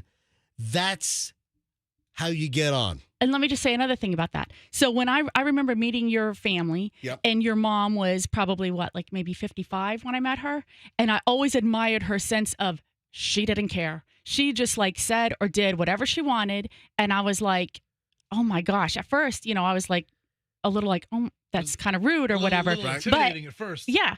But then I was like, wow, that's what you can be like. But when you're younger, you're worried about things, right? You're worried about what your future holds. You can't be rude to somebody. You can't, say what you want to say maybe because you don't want to offend a boss or a coworker or a teacher at school because you have kids and you want to, you don't want. But as you get older, you have less and less to worry about. And then you hit menopause or right before menopause and you're like, we don't care. I don't care anymore. And now I kind of get where your mom was, right? I was like, that's a great place to be. Oh, man, look at the phones. Every single line is ringing. We ought to play. We ought to play the song. I love it. I don't care. Yeah, Fester, click on that one right there. This one right here? Yeah. Click on that. That's what we ought to do. This ought to be the theme for you know the song, right? Mm-hmm. Everyone knows the song I Don't Care, right? This was a pretty big hit, right? Skip the ad, Fester. Yeah, right here. Morning show, I don't care. What don't you care about? Yeah. All right, let me go to phones on this. So women that just don't care. And there's a club online, the We Don't Care Club. All right, let me go to phones. Bring up the screen, would you please, so I know who I'm talking to. All right, how about, let me grab line 1, Susan in Zephyr Hills. Susan, you're first on the MJ Morning Show on this. Hi, welcome. Good morning, guys. Good morning, Susan. I want to sign up for that club. I don't care. I think women should go topless just like the men. Well, I'd like to see that. Yeah, Susan, we're all for it, Susan. Hi, Susan. It's hot. I'll tell you what, I'll meet you at Walmart in Zephyr Hills later today. All right? If my husband allowed me, my son tells me no, but my husband, he's probably listening too. All right. He's like, he don't care. He just take it off. Thank you, Susan. All right, let me grab Jessica in Largo. Jessica, do you not care? When it comes to wearing of the bras, no, I don't care. When I don't have to go to work, or as soon as I get home from work, that thing comes off. Now, folks, it doesn't have to be just about bras. I'm kind of asking generically. Now, the email was about bras that Melissa sent me, But apparently it's something new all the time. It's the Women's We Don't Care Club. And I guess they don't care what other people think about them. They just want to do what they want to do. Jessica, how old are you? I'm in my 40s. All right. And like Michelle, you get to the home and you get to your house and bras off, right? Yep. Okay. Listen, it all started with bras, but it goes beyond the bra. Oh, that's a podcast, Beyond the Bra. Yeah. Maybe it's good for 2 episodes. Melissa in Largo. Melissa, you're on the MJ Morning Show. Hi, Melissa. Good morning. And if you guys haven't heard the actual lady yet that started it, she's hilarious. It has a combination to do with her accent. She's got a real Southern drawl. And she kind of just spontaneously did this post that went viral. And now she is listing off all the things. So, you know, like you said, the bra is just a one thing. But I am in this group of women where I do not care. So you're part of this. You actually subscribe. Yes. Wow. I'm 48 now. I don't care. I don't dye my hair anymore. I'm one of these women that's going full gray. I'm embracing it. Yeah. I don't care. I don't care. I'm not wearing high heel shoes anymore. I'm not trying to look cute when I go out to anywhere anymore. If I can't be comfortable, I'm not showing up. You know, it's like leaving the party like without saying bye. I don't care. Bye. I'm tired. You know, just all the things that it's not about social graces anymore. It's about if I'm not comfortable, I'm not going. If it's at a place around people I don't want to be at, I'm not going. I don't care. You get to a point in life, you don't care, and you're doing it about you, and you're just tired of worrying about everything else. Melissa, but the other side of that is you really care about the things you really want to care about. That's right. I do care about the things that I wanted to care about. I put my time and my energy and my attention to those things. Wow. But like, you know, like the small talk with people that's just like blah, blah, blah. All right, so listen. I'm unaware of the group other than Melissa sent me the email telling me about the We Don't Care Club. Do me a favor. I'm going to put you on hold. You're on line 6. I'm going to put you on hold. Hey, Andrew, pick up line 6. And Melissa, tell Andrew where he can find like a sample of the woman that started it so I can listen to some of her audio, okay? For sure. All right, hold on. Hilarious. I'm putting you on hold right now. Andrew, grab Melissa on 6 and see if you can find some audio to play of the lady that started the whole online We Don't Care Club. Roxana is in Tampa. Hello, Roxana. You're on the MJ Morning Show. Hi, good morning. I can't believe I got through. Well, it's not $1,000 time, or otherwise you might have had trouble. All right, go ahead. Well, like I told the gentleman before that answered the phone, I've seen that group on TikTok.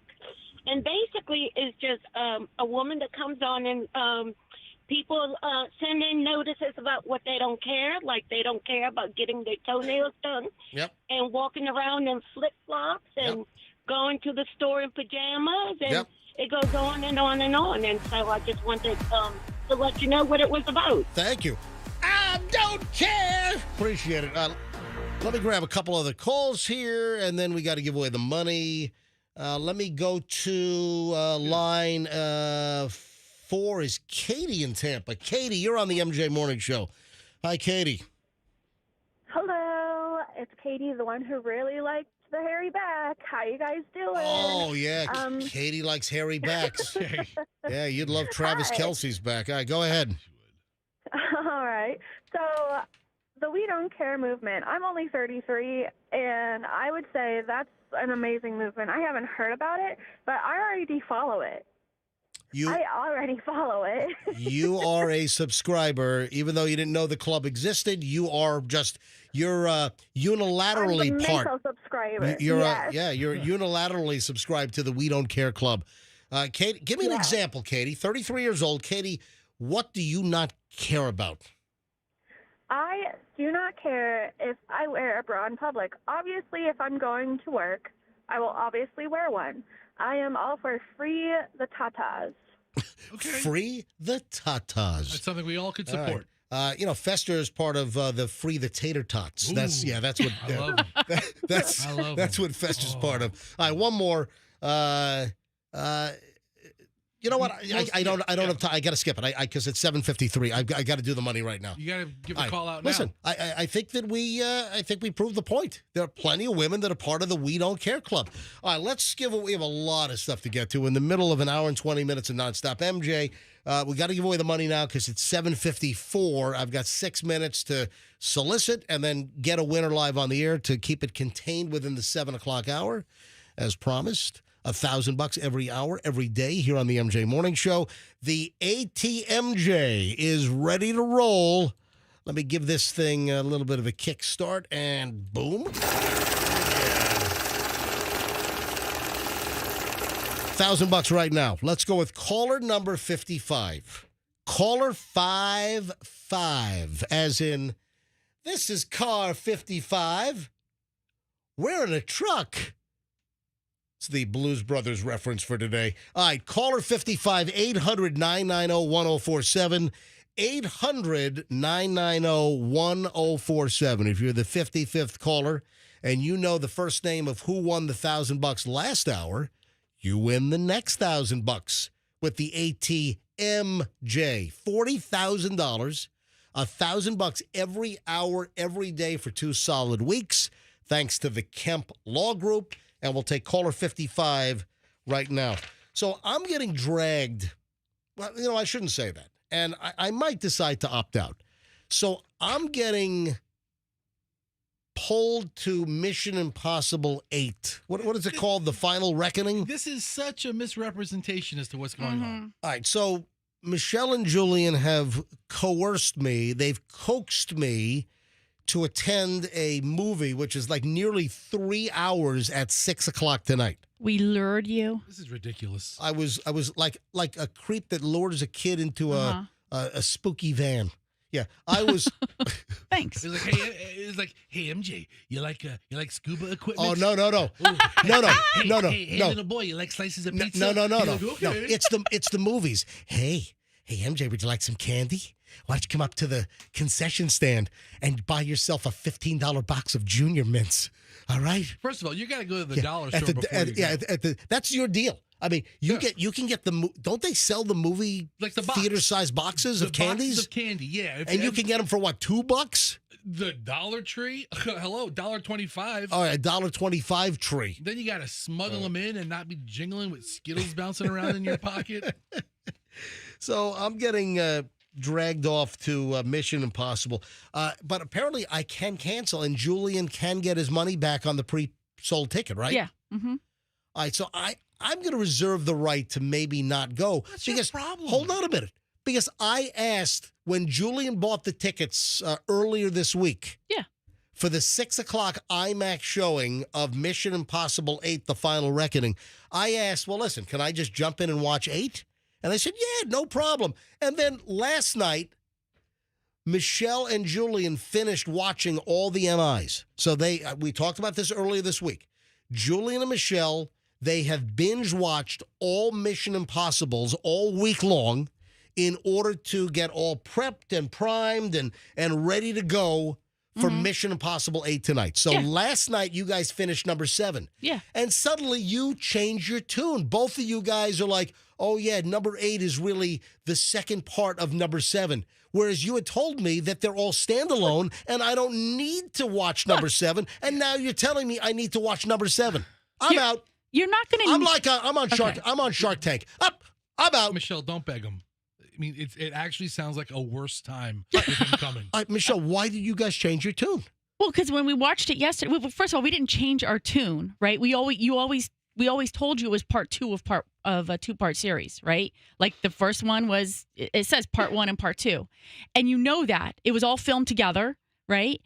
And you can. I'm sure that when you go tonight, as with all of the other ones, they give you the summary of the previous franchise, the previous release to tell you, like, this is what's happened, because we watched them out of order. Like when we watched them when they originally were released, right. We hadn't seen 2, 3, or 4 or whatever, and we saw number 5 or number 4 or whatever. So you can't. You'll be fine. You will be fine. They're going to drop you right in. Anybody who has not seen number 7, don't panic. But if you'd like to see number 7 before you see number 8 tomorrow, do it tonight so that you have an idea. I'm still reserved. If Julian can get the money back for the ticket that he pre-bought for me, I'm still reserving the right. Michelle, I'll give you the $20 to shut him up. Let me seriously. MJ, you're a smart guy. It is 7:58. Let me grab caller number 55. Who is this? This is Sandy. Sandy, from where are you calling? Holy crap. I'm calling from work, but I live in Pinellas Park. Oh, I thought you were calling from Holy Crap. Yeah, I was like, where's Holy Crap? I want to go to that store. Where's the Holy Crap store? I've listened to you before MJ and BJ, and I've never won anything on your show. Well, guess what? You are on the right path right now. And your name is what? Man, Sandy. Sandy. Oh, Sandy. Sandy from Holy Crap. Oh, Sandy from Holy Crap. Sandy, you're caller 55. That is awesome. Sandy, who won the $1,000 last hour? Linda. That is correct, $1,000. Yes. Oh, my God. You have, after all these years, it's paid off. I just won $1,000. Oh, that'll end up in a promo. That was clean, too. Sandy, you got $1,000 with the ATMJ. Did you get any Thank you, Stacy Kemp. Yeah, oh, there you look at that. There you go. Now, did you get any recordings that all circuits were busy, or did you get a fast busy? Oh, constantly. And then it said that I didn't even have the right, it couldn't be dialed. Yeah, so I just kept calling. Yeah, what's happening? So, folks, pay attention to this. People that are getting awkward recordings or fast busies, it's when we do this contest, we have so many listeners. Hey, listen, Nielsen radio ratings had us #1 in the ratings that just came out for April. And that's without the damn contest. So the MJ Morning Show, #1 persons 25 to 54 according to Nielsen ratings for the month of April. And a lot of people are listening. A lot of people are calling in. So you got one of the erroneous recordings, and then you tried again, and then it started ringing. Yes.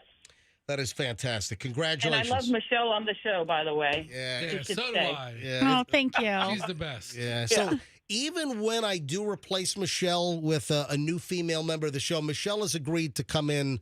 No, I haven't. Yeah, Goodbye. I mean, Michelle's agreed to come in, once or twice a week anyway. Yeah, live in studio. If not, we'll call her That 7 would be times nice. a morning. So we'll have 2 women, in on the show. So, all right, Sandy, congratulations! You got the $1,000. You're the 7 o'clock winner. Thank you so much. And we've just turned into the 8 o'clock hour. It's now 8:01. So we'll have another $1,000 to give away this hour. And, of course, you need to know that Sandy just won and be the right caller. Sandy, congratulations. Thanks for your years of loyalty. It's highly appreciated. Thank you so much. Can you use $1,000 about now? Absolutely. We just had a garage door have to be replaced, opener. Well, hold on. Whoa. You got to call Banco. Banco I don't know who my husband used. No. Whoa, hold on a minute. Wait a sec. I know Banco is a big. I know Banco is a big person. Plus, hold on a minute. Plus, if you mention me, MJ, when you call Banco Garage Doors, when you mention MJ. 10% off, right? Exactly. They give you 10% off. All right. Why don't you tell your husband he's not in charge of the garage door? Yeah, that you're in charge of the garage door. Seriously. All right. Sandy, hold on. Andrew's going to give you all the information to grab your grand, okay? Great. Thank you so much. You bet. Line 4. Oh, Sandy. Congratulations. All right, another $1,000 sometime this hour. Just keep listening. Know who just won, and you'll be the next $1,000 winner coming up on the MJ Morning Show. Hey, a couple other Tom Cruise things. Michelle, what's this deal with Tom Cruise eating popcorn that now it's turned into a whole thing that Tom Cruise eats popcorn weirdly? He eats them one kernel at a time, as you should. Oh, you hate when I grab the handful. Yeah, because what you do is you crunch them all up, and then you end up with crumbs at the bottom. You stick your whole hand in there, and it's like fisting around, like you're scrambling for something, That's like you're great. rummaging, Fisting. and then you just grab a whole fistful, and you're like... Yeah.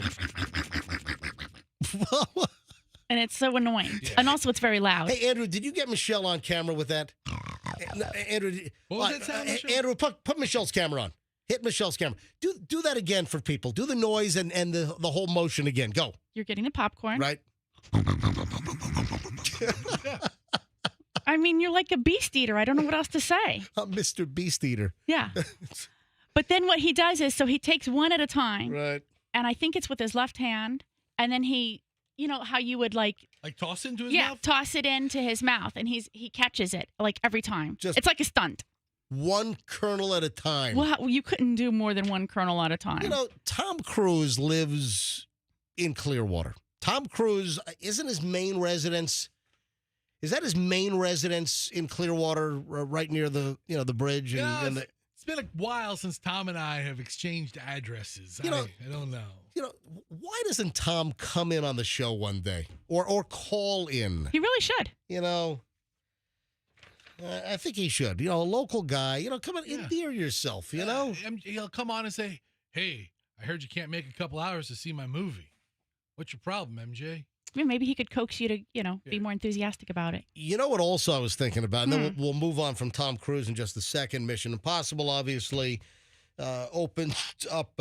Why is it opening up today? So the movie opens tomorrow, May 23rd, but a lot of these theaters have like an early release night. Well, that's what we're doing 6 o'clock tonight, or at least Michelle and Julian are.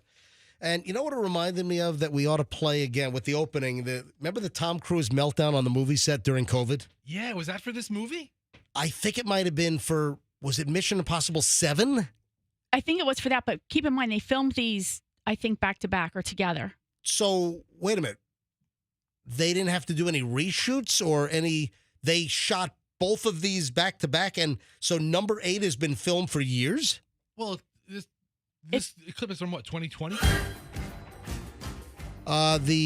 The clip of Tom Cruise melting down was during COVID, either 2020 or 2021.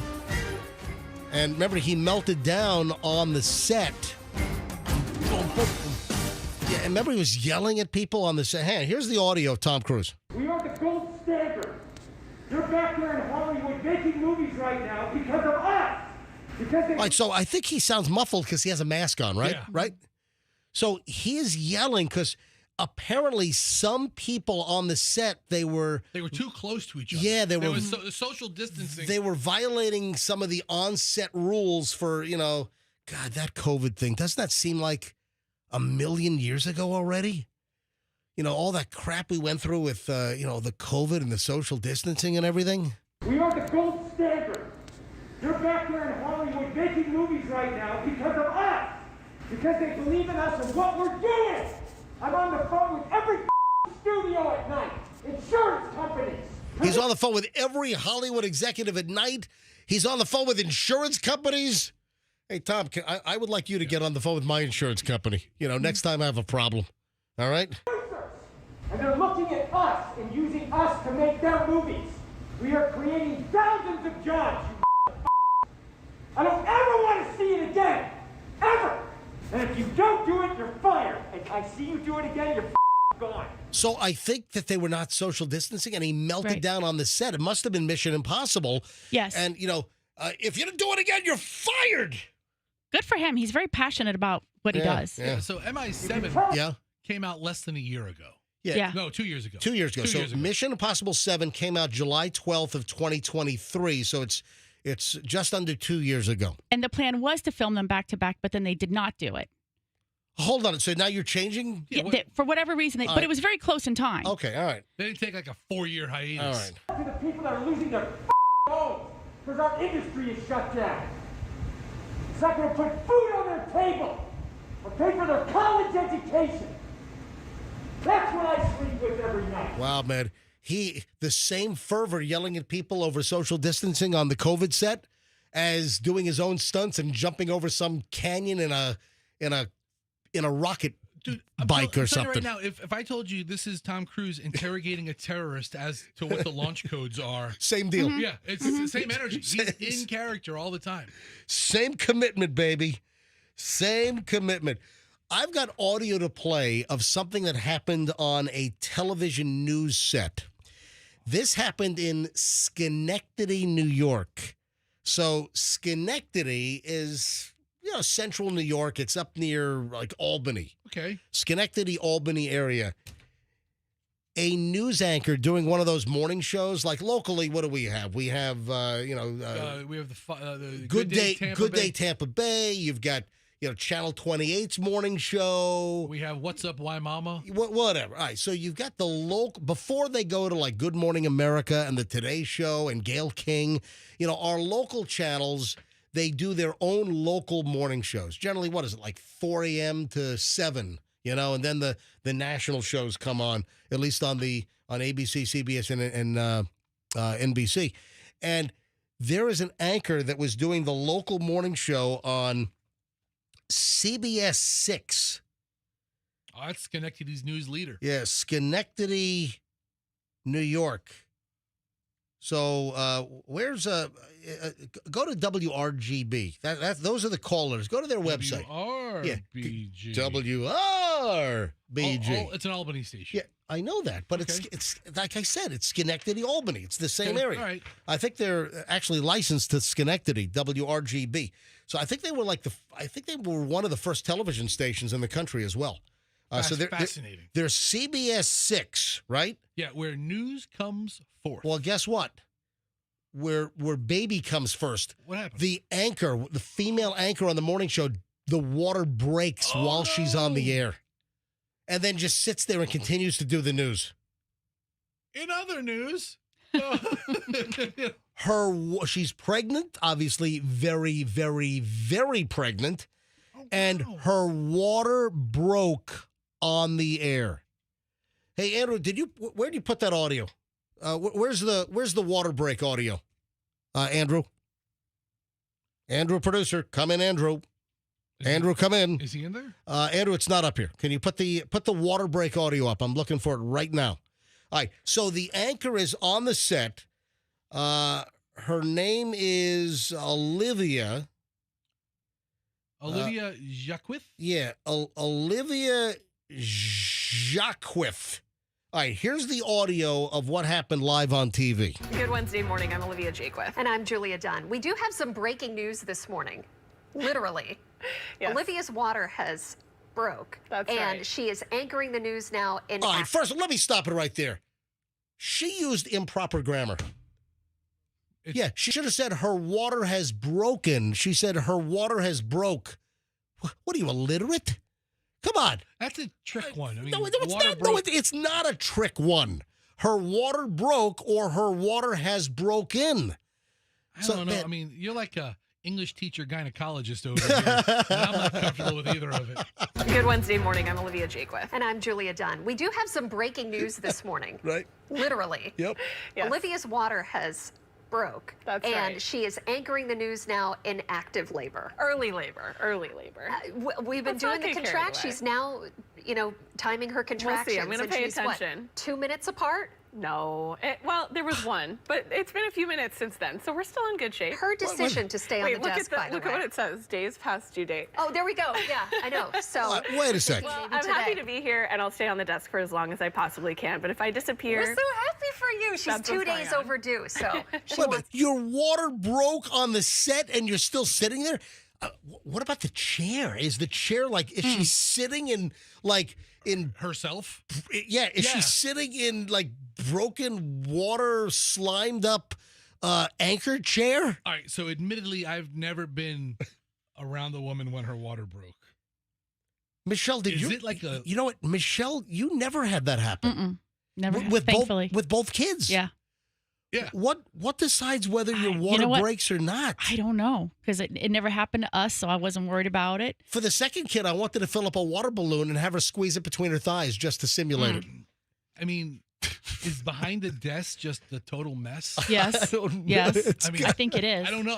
I'm asking. So is she sitting in broken water on the anchor chair on CBS 6 in Schenectady? People that I know that have had that happen while they're in bed, they have to replace the mattress afterwards. Really? Oh, my God. They got to replace the freaking anchor desk. Yeah.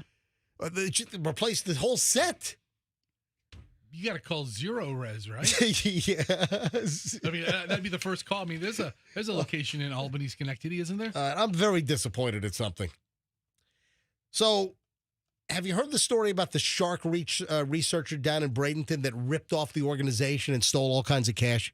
You know about this? No, what did he do? All right, let me give you the details. And why would you say a he? What did she do? What did they Yeah, do? what did she do is more like it. I mean, because you think about ripper offers, generally I think of men. This is from ABC down in Bradenton. You know, you have the Sarasota, WWSB? Yeah, it's weird because, ABC has two affiliates. In our market, CBS, Fox, and NBC, so Fox 13, Channel 8, and Channel 10, they serve the whole Tampa Bay area, including Sarasota and Bradenton. And then, of course, a lot of points north and east as well till you get to Orlando. But for whatever reason, we have two ABC channels. We have ABC Action News up here in Tampa Bay, but Sarasota has their own ABC station. So how did that happen? That's kind of, unfair that, nothing against ABC in Sarasota, but I got to believe that Dennis Phillips on ABC up here is, he's like one less county to worry about. Better during hurricane. Listen, this is a story from ABC in Sarasota. A former shark researcher convicted of fraud must pay restitution in the case. Why am I disappointed? Dr. Christine Bedore. Her name is Dr. Christine Bedore, the former treasurer of the American Elasma Branch Society. Yes, the Elasma Branch Society. Or is it Elasma Branch, like a nudibranch? I don't know. Sounds very official. It's a 501c3, which, Michelle, what does a 501c3 mean? A charity organization. Yeah, it's a nonprofit. A nonprofit organization. They don't have to pay taxes. Yeah, they're dedicated to shark and stingray research. She pleaded no contest to felony charges of scheming to defraud $50,000 or more and fraudulent use of personal identification information. So this Dr. Christine Bedore, 45 years old, is a former biology professor and shark researcher. She's been featured on Shark Fest on National Geographic. She's been sentenced to 36 months in the Department of Corrections, then 27 years of probation. She's got to pay back. She ripped off $500,000. Oh, so, wow. Yeah, she has to pay back $452,953 in restitution. $20,000, which was actually paid to this American Elastabranch or Elasmo Branch Society in court yesterday. So what happened was the Bradenton police, they arrested her back in February of 24. Because her coworkers at this shark and stingray research operation, they discovered that she had stolen money from the nonprofit over a 5-year period. AES is the world's largest and oldest society devoted to the study of sharks and their relatives. I mean, this is, an organization that she ripped off to the tune of almost $500,000. What did she do with the money? That's not what I'm angry about. Oh. All right, I'm angry. First of all, I'm angry that she stole from this organization. Yes. But I'm a little ticked off at the sentencing here. Yeah, I'm a little upset here because she has been sentenced to 3 years in the Department of Corrections. Okay. So she's been sentenced to 3 years here in a Florida prison. That's a reasonable amount of time. 27 years of probation. She's got to pay back over $450,000 in restitution. But there is grossly a blatant missentencing here. So the jail time, the probation time, the monetary restitution. What else should this judge have sentenced her to? You talking about torture? Yes, I am. You talking about tying her down to a table and making her listen to Baby Shark? You got it. Oh, yeah. Absolutely. Fester, you figured it out. All right, they should strap her down in an isolated cell, and this ought to be running 24 hours a day during her 3-year prison sentence. If I were the judge, this would be on a freaking loop for Dr. Christine Bedore. She'd be wishing for the death penalty. All right. Christine Bedore. Yeah, that. Oh, man. If I were the judge, that thing would have been on loop. That would have been part of the sentence. drive her freaking crazy. Yeah, I'll teach you not to rip off this nonprofit shark research operation for $500,000. Is 27 years probation the longest probation term I've ever heard of in my That's a whole lot. life? Let me tell you what's long. 3 years of this nonstop. Or, I will give the judge credit. As the judge was ramping up to deliver the sentencing in court, you know what they did? What? They played this.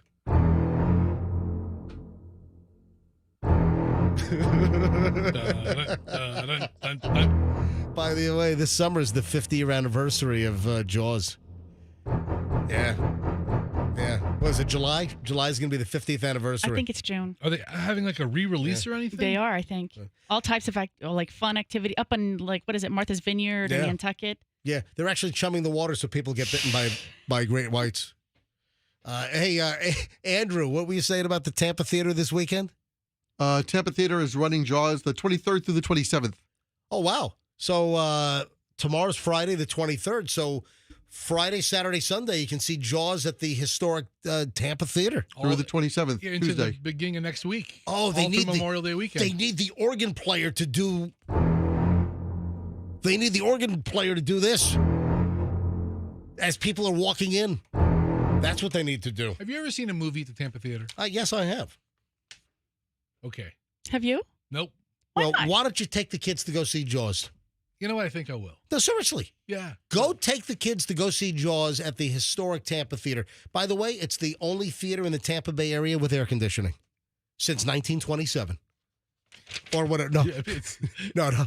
But no, Wasn't it like the only air-conditioned place in town? I think back in the late 20s, the Tampa Theater was the first building in Tampa to have air conditioning. That newfangled air conditioning. It's not going to take off. And you know who put it in? Plan B Air Conditioning. How about that? 813 Plan B AC. They mentioned the MJ Morning Show. They got 10% off for all their air conditioning needs. I'd like to save a couple of hay pennies on this. Yeah. I'd like to mention the MJ Morning Show. It's on the radio. Oh, man. Cracker Barrel fans are pissed. Why? What do they have to be pissed about? Cracker Barrel fans are furious over the Cracker Barrel makeover. Now, is this going to happen to all stores, or is this like limited? Or apparently some stores are doing this now. Cracker Barrel, the old country store. They've been around since the late 60s. I don't think they've ever updated their look. Well, here's the deal. So Cracker Barrel's all over, interstate exit ramps, That's where it started. I remember when Cracker Barrel was a novelty because you had to travel to. Now they're everywhere. They're in suburbs. Now they're not just off of like an I-75 or I-95 or I-70 exit ramp. The interstate is still close on a lot of them, but they just seem to be everywhere. I remember when they were like, only a handful of them, and I was like, ooh, Cracker Barrel's only 40 miles ahead. And now there's, one every other exit. A woman by the name of Rachel Love. She's 38 years old, and she's from Tennessee. I'm not going to do it. Well, I know. You don't have to do it. A listener did it for us. Tennessee. Tennessee. Tennessee. Tennessee. Tennessee. Tennessee. That's great. Yeah, a listener took our Tennessee gag. Every time we talk about Tennessee, Fester and I always go, Tennessee, Tennessee.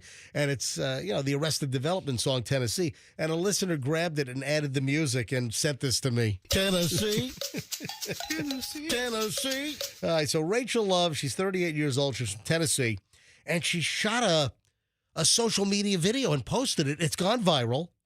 And she says, when Cracker Barrel took away the last piece of nostalgia you had left, and she showed the inside of a Cracker Barrel location, and apparently they're doing updates at some stores. I don't know if this is a plan for all the Cracker Barrel stores, but they're updating the stores. And, how do you describe Cracker Barrel? It's, you know what it is? It's like an old-timey country store. No. It's a yard sale on their wall. No. No. So it's like a general store back in the Little House on the Prairie days. All the crap on their walls. No, that's all stuff for sale too. No. All in the restaurant. Oh, in the restaurant. All the crap on their walls in the restaurant. It's like a garage sale that they nailed to the wall. It's like country antique crap. Yeah. It is. Yeah, I mean, I think everybody's been to Cracker Barrel at one point in their life, but there's a big warehouse I think they're based out of Tennessee. That's probably why they're starting the renovations there. But they're updating Cracker Barrels. And Fester, go back and look at some of the new. Now they're putting like the walls are white now. Yeah, they're putting like cutting boards on the wall, and there's art on the wall, not pictures of Jebediah. Hold on, they're putting like pots and pans on the wall. Is that? But they're taking away all of the crap from Grandma's attic. Yeah, all that stuff is gone. Yeah. So the new plan for Cracker Barrel is get all the junk off the walls like you're at a rummage sale. I hate it. I hate the new stuff. Keep it the old way. Guess what? So does Rachel Love, who lives in Tennessee. Yeah. Tennessee. She's all pissed off, too. So Cracker Barrel fans are furious over the Cracker Barrel makeover, which, let's see, Cracker Barrel Chief Marketing Officer Sarah Moore said all the things that people love about the Tennessee restaurant chain aren't going away.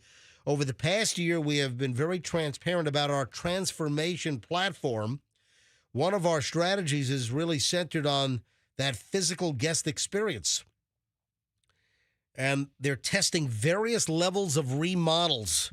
It doesn't look right with white walls. No, it doesn't. It doesn't have that country barn look. Mm. When I'm having an omelet at the Cracker Barrel, I want to feel like a cow is giving birth to a calf 10 feet away. Yeah. That's what that's what I go there for. Yeah, exactly. If I want a clean restaurant, I'll go to Bob Evans. Jeez. I don't want that. I want crap on the walls. So I want the biscuits. Heads up if you're a Cracker Barrel fan. This could be fun. I think I'm going to take calls on this, and we'll see where this goes.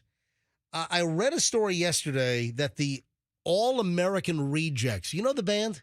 I like the All-American Reject. Yeah.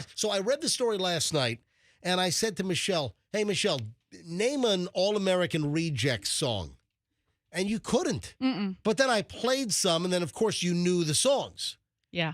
So I saw this item that the All-American Rejects are playing house parties this summer. That's cool. Yeah, this is fantastic. How would you like to be the guy throwing the party where the music is All-American Rejects? I like the band. I like the sound. I like a couple of their songs. I only know a couple of their songs. Yeah, they only had a couple that were hits. I've never really done a deep dive into AAR. The All-American Rejects were what, like 2000s? What, 2004, 2005, right? Somewhere in that vicinity? AAR is what us super fans call it. The All-American Rejects. And apparently fans can apply to have the band stop in their hometown and turn their backyard or garage into a backyard concert venue. MJ, let's have a rager at your place. That's what I'm saying, man. Oh, my God, that'd be cool. So people can go online and ask the All-American Rejects to come do a house party in their backyard this summer. I'm signing you up. I'm like, whoa, I love this. So All-American Rejects.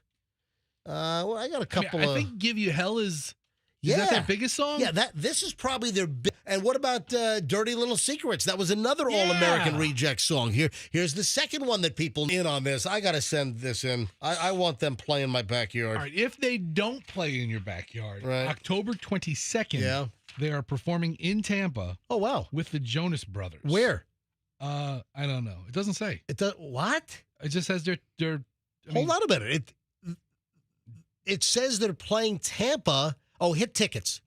Yeah, Hit Tickets, and it'll tell you the venue. Okay, that goes to Ticketmaster, and it's going to be at they're going to be at Amalie Arena. The Jonas Brothers, they're probably the headliner. Yeah, so looks like the All-American Rejects are opening up for the Jonas Brothers at Amalie Arena in October. Thousands of seats still available. Oh, yes. Tens of thousands. Actually, millions of seats are still available. If you wanted a billion seats, you can get it. 1 billion seats. Oh, they'll sell out. Those Jonas Brothers are so popular. Their fans now are like, 40-something, and they love them. Jonas Brothers have been big for 20 some odd years. Really? Yeah. Hang on, let me grab KK. KK's on the phone from St. Pete. I don't know why KK's calling, but we're about to find out. Hey, KK. Hold on, is this the KK I know? No. All right, Kinda. We met a couple times. How many KKs do you No, know? well, no, the KK that I know is Crystal Knievel. Oh, no. I'm definitely not Crystal Knievel. She would have said I'm Crystal. So KK, where have we met? I won a couple of contests from you. My name is Kayreen. I won I met you at 93.3 radio station a couple times. Yeah, it's been a while since you've called. Wow. Yes. No, actually, I call all the time. I just don't always say Kayreen.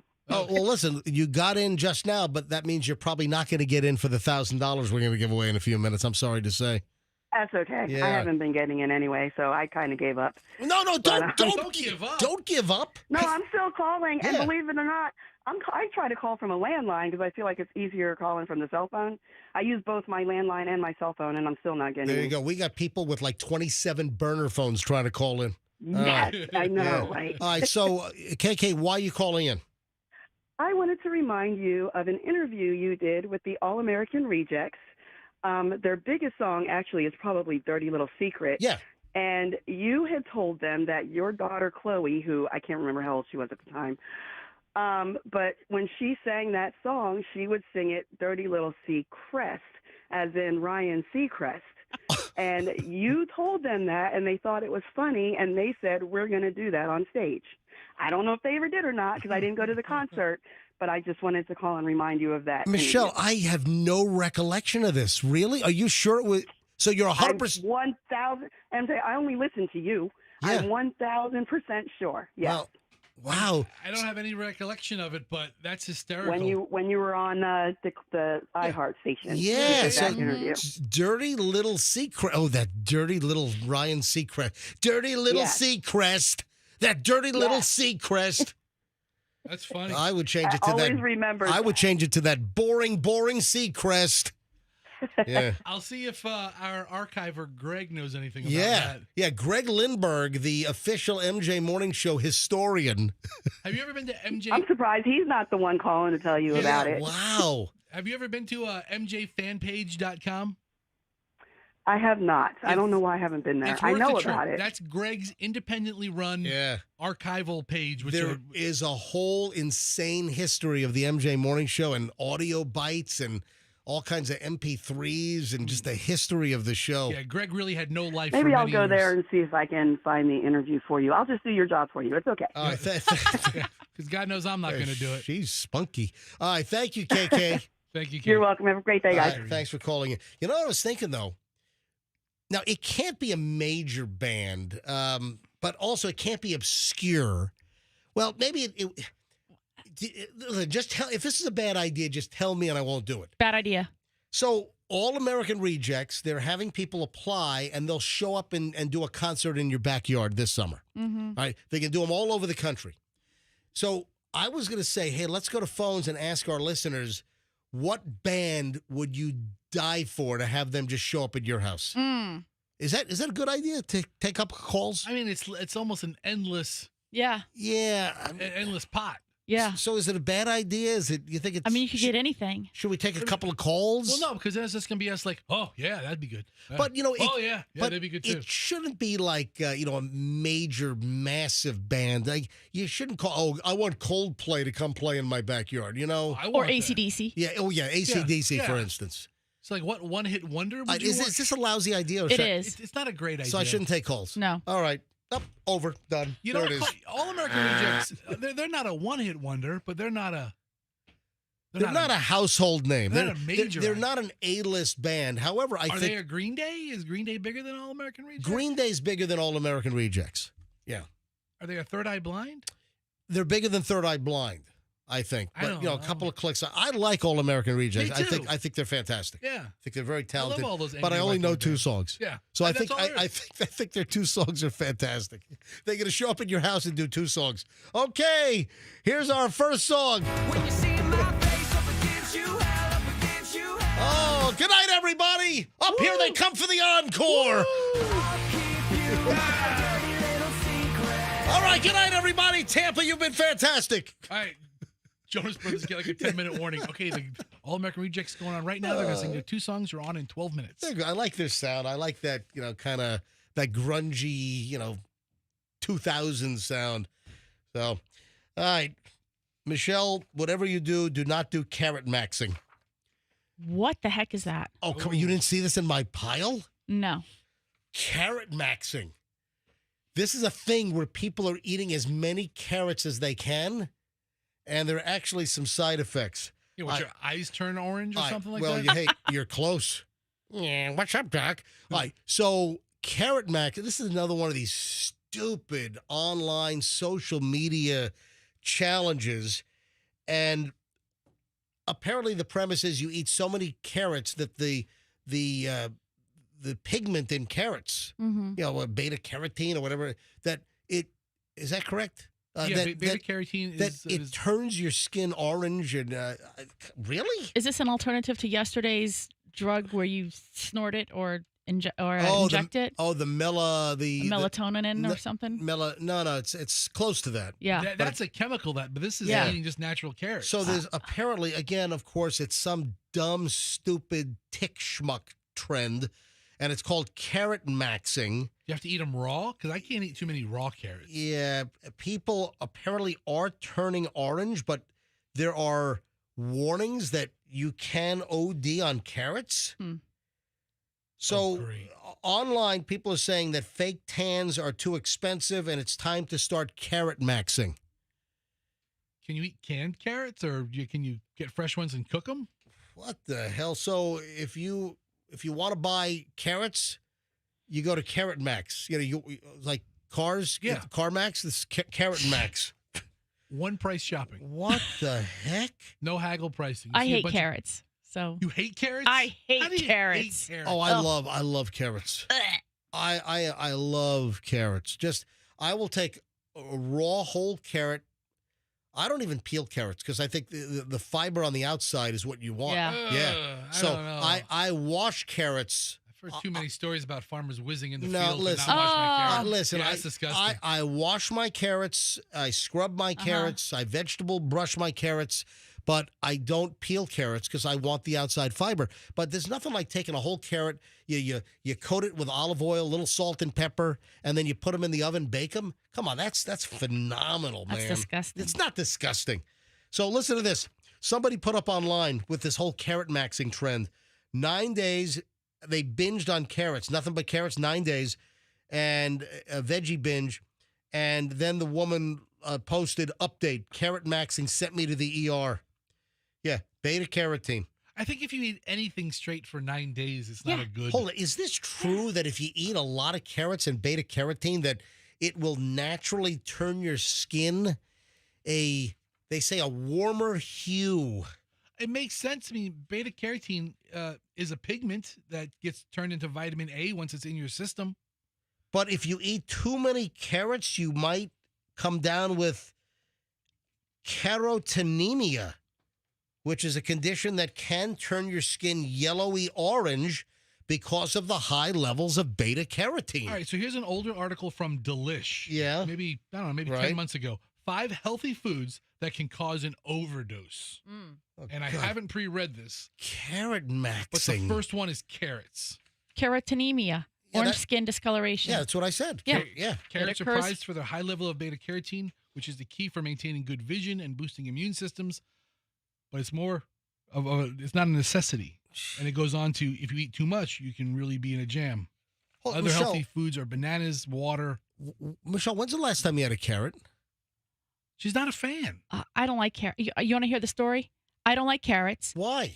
I just don't like them. Well, what's the and then story? my parents, so my dad used to have this thing where you had to have a clean plate before you left the table. Oh, yeah. And the carrots were left and he was like. Your dad was a Marine. Yeah, exactly. And he ran your house like a drill sergeant. Oh, yeah. And he said, you will not leave the table until you eat the carrots. Your dad was career Marine. Yes. And I said, I'm not eating the carrots. And he said, you won't leave the table. And I said, if I eat the carrots, I will throw them up. And he said, then you will eat them again. Oh, no. Man, wow. I didn't eat them, and So That's like Paris Island. So you don't even know if you hate carrots. You just hate the trauma that you associate with carrots. No, I knew I didn't like them already, right? So that was a thing. Luckily, my mom intervened and said, I don't think that's appropriate, encouragement for eating different foods. For the last 50 years, you've been avoiding carrots that you thought you hated when you were 4. You know when I'll eat them? I will eat them because MJ says they're healthy for you. So when we would go to sweet tomatoes, you know how they're all shredded? Yeah. I would put some on the salad, but they had all kinds of ranch dressing on them, so I didn't even know I was eating carrots. That's how you're supposed to eat carrots. You're not supposed to eat them MJ's way. Okay, thank you. You're supposed to douse. You chop up carrots and put like brown sugar on them, and they're the most healthy, unhealthy thing in the world. Oh my god! Glazed. Glazed carrots. You're a slob. So you take a healthy food. Yes. And you know what? I can't take you seriously with these stupid glasses on. All right, Get folks, used to it, dude. All right, this is the new look, man. I love these. All right, Fester is wearing. Speaking of yellowy orange, Fester showed up yesterday with these yellow lensed glasses that were too small for his face. So yesterday, you had a small set. I had a smaller set, and I said I'm looking for the bigger set that wrap around. And now Fester shows up today with a bigger. Look at these. See, they have little side windows here? I finally figured out who you look like. I'll get to that in a second. So, Fester, what turned you on to yellow lensed sunglasses like the old blue blockers on TV? First of all, they cut out the blue light, which makes everything clearer. And I have to say, I'm crystal clear right now? You're more clear than you were before. It cuts out all the glare. I'm the clearest that you've ever seen me as you wear your yellow lensed glasses. For you, unfortunately, yes. But it cuts out all the blue light, cuts out all the glare, things that make you squint. Because I'm not a crazy sunglass fan. I don't like things tinted and dark. I like sunglasses. This puts a little. I like to dim the sun. Yeah. But the yellow, you look like a. It just kind of mutes all the colors. No, it's mute. It the colors. The point is moot, and sometimes I wish Fester were a mute. So those are stop it. I have an impression. I don't need your impression. You sure? Yeah, I'm positive.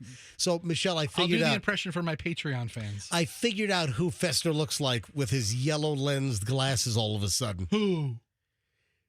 Ollie G. Oh, I wish. Yeah. Remember?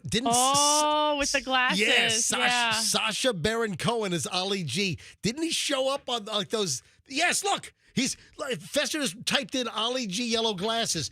Ollie G, the character that Sacha Baron Cohen played with the fake interviews and everything, he wore these stupid yellow tinted sunglasses. Okay, why are they stupid? I don't know. People who wear them love them. I've learned to find out. Yesterday, I got more text messages from people in the YGC. I get at it. There are the yellow glass community. Listen, if I go to phones right now, you think I'll get flooded with people that wear yellow lens sunglasses? All of a sudden, Fester yellow sunglasses. Yeah, I mean, they only sell them at every store for me. I've never seen these damn things. I've seen them at a gun supply place. I do have a yellow pair of shooting glasses. So you know what these are? These glasses, these obnoxiously, ridiculously looking. Where do you get those? Okay. I had to go to an optometrist place that had like these on a rack yesterday. Yeah. How much were those? $24.99. Where did you get them? You have to tell me. Maybe I need a pair. Michelle, don't tell her. I'm not going to tell you. I'll tell you later. Andrew, do you have Fester's glasses on MJTV right now? Paid full price. All right.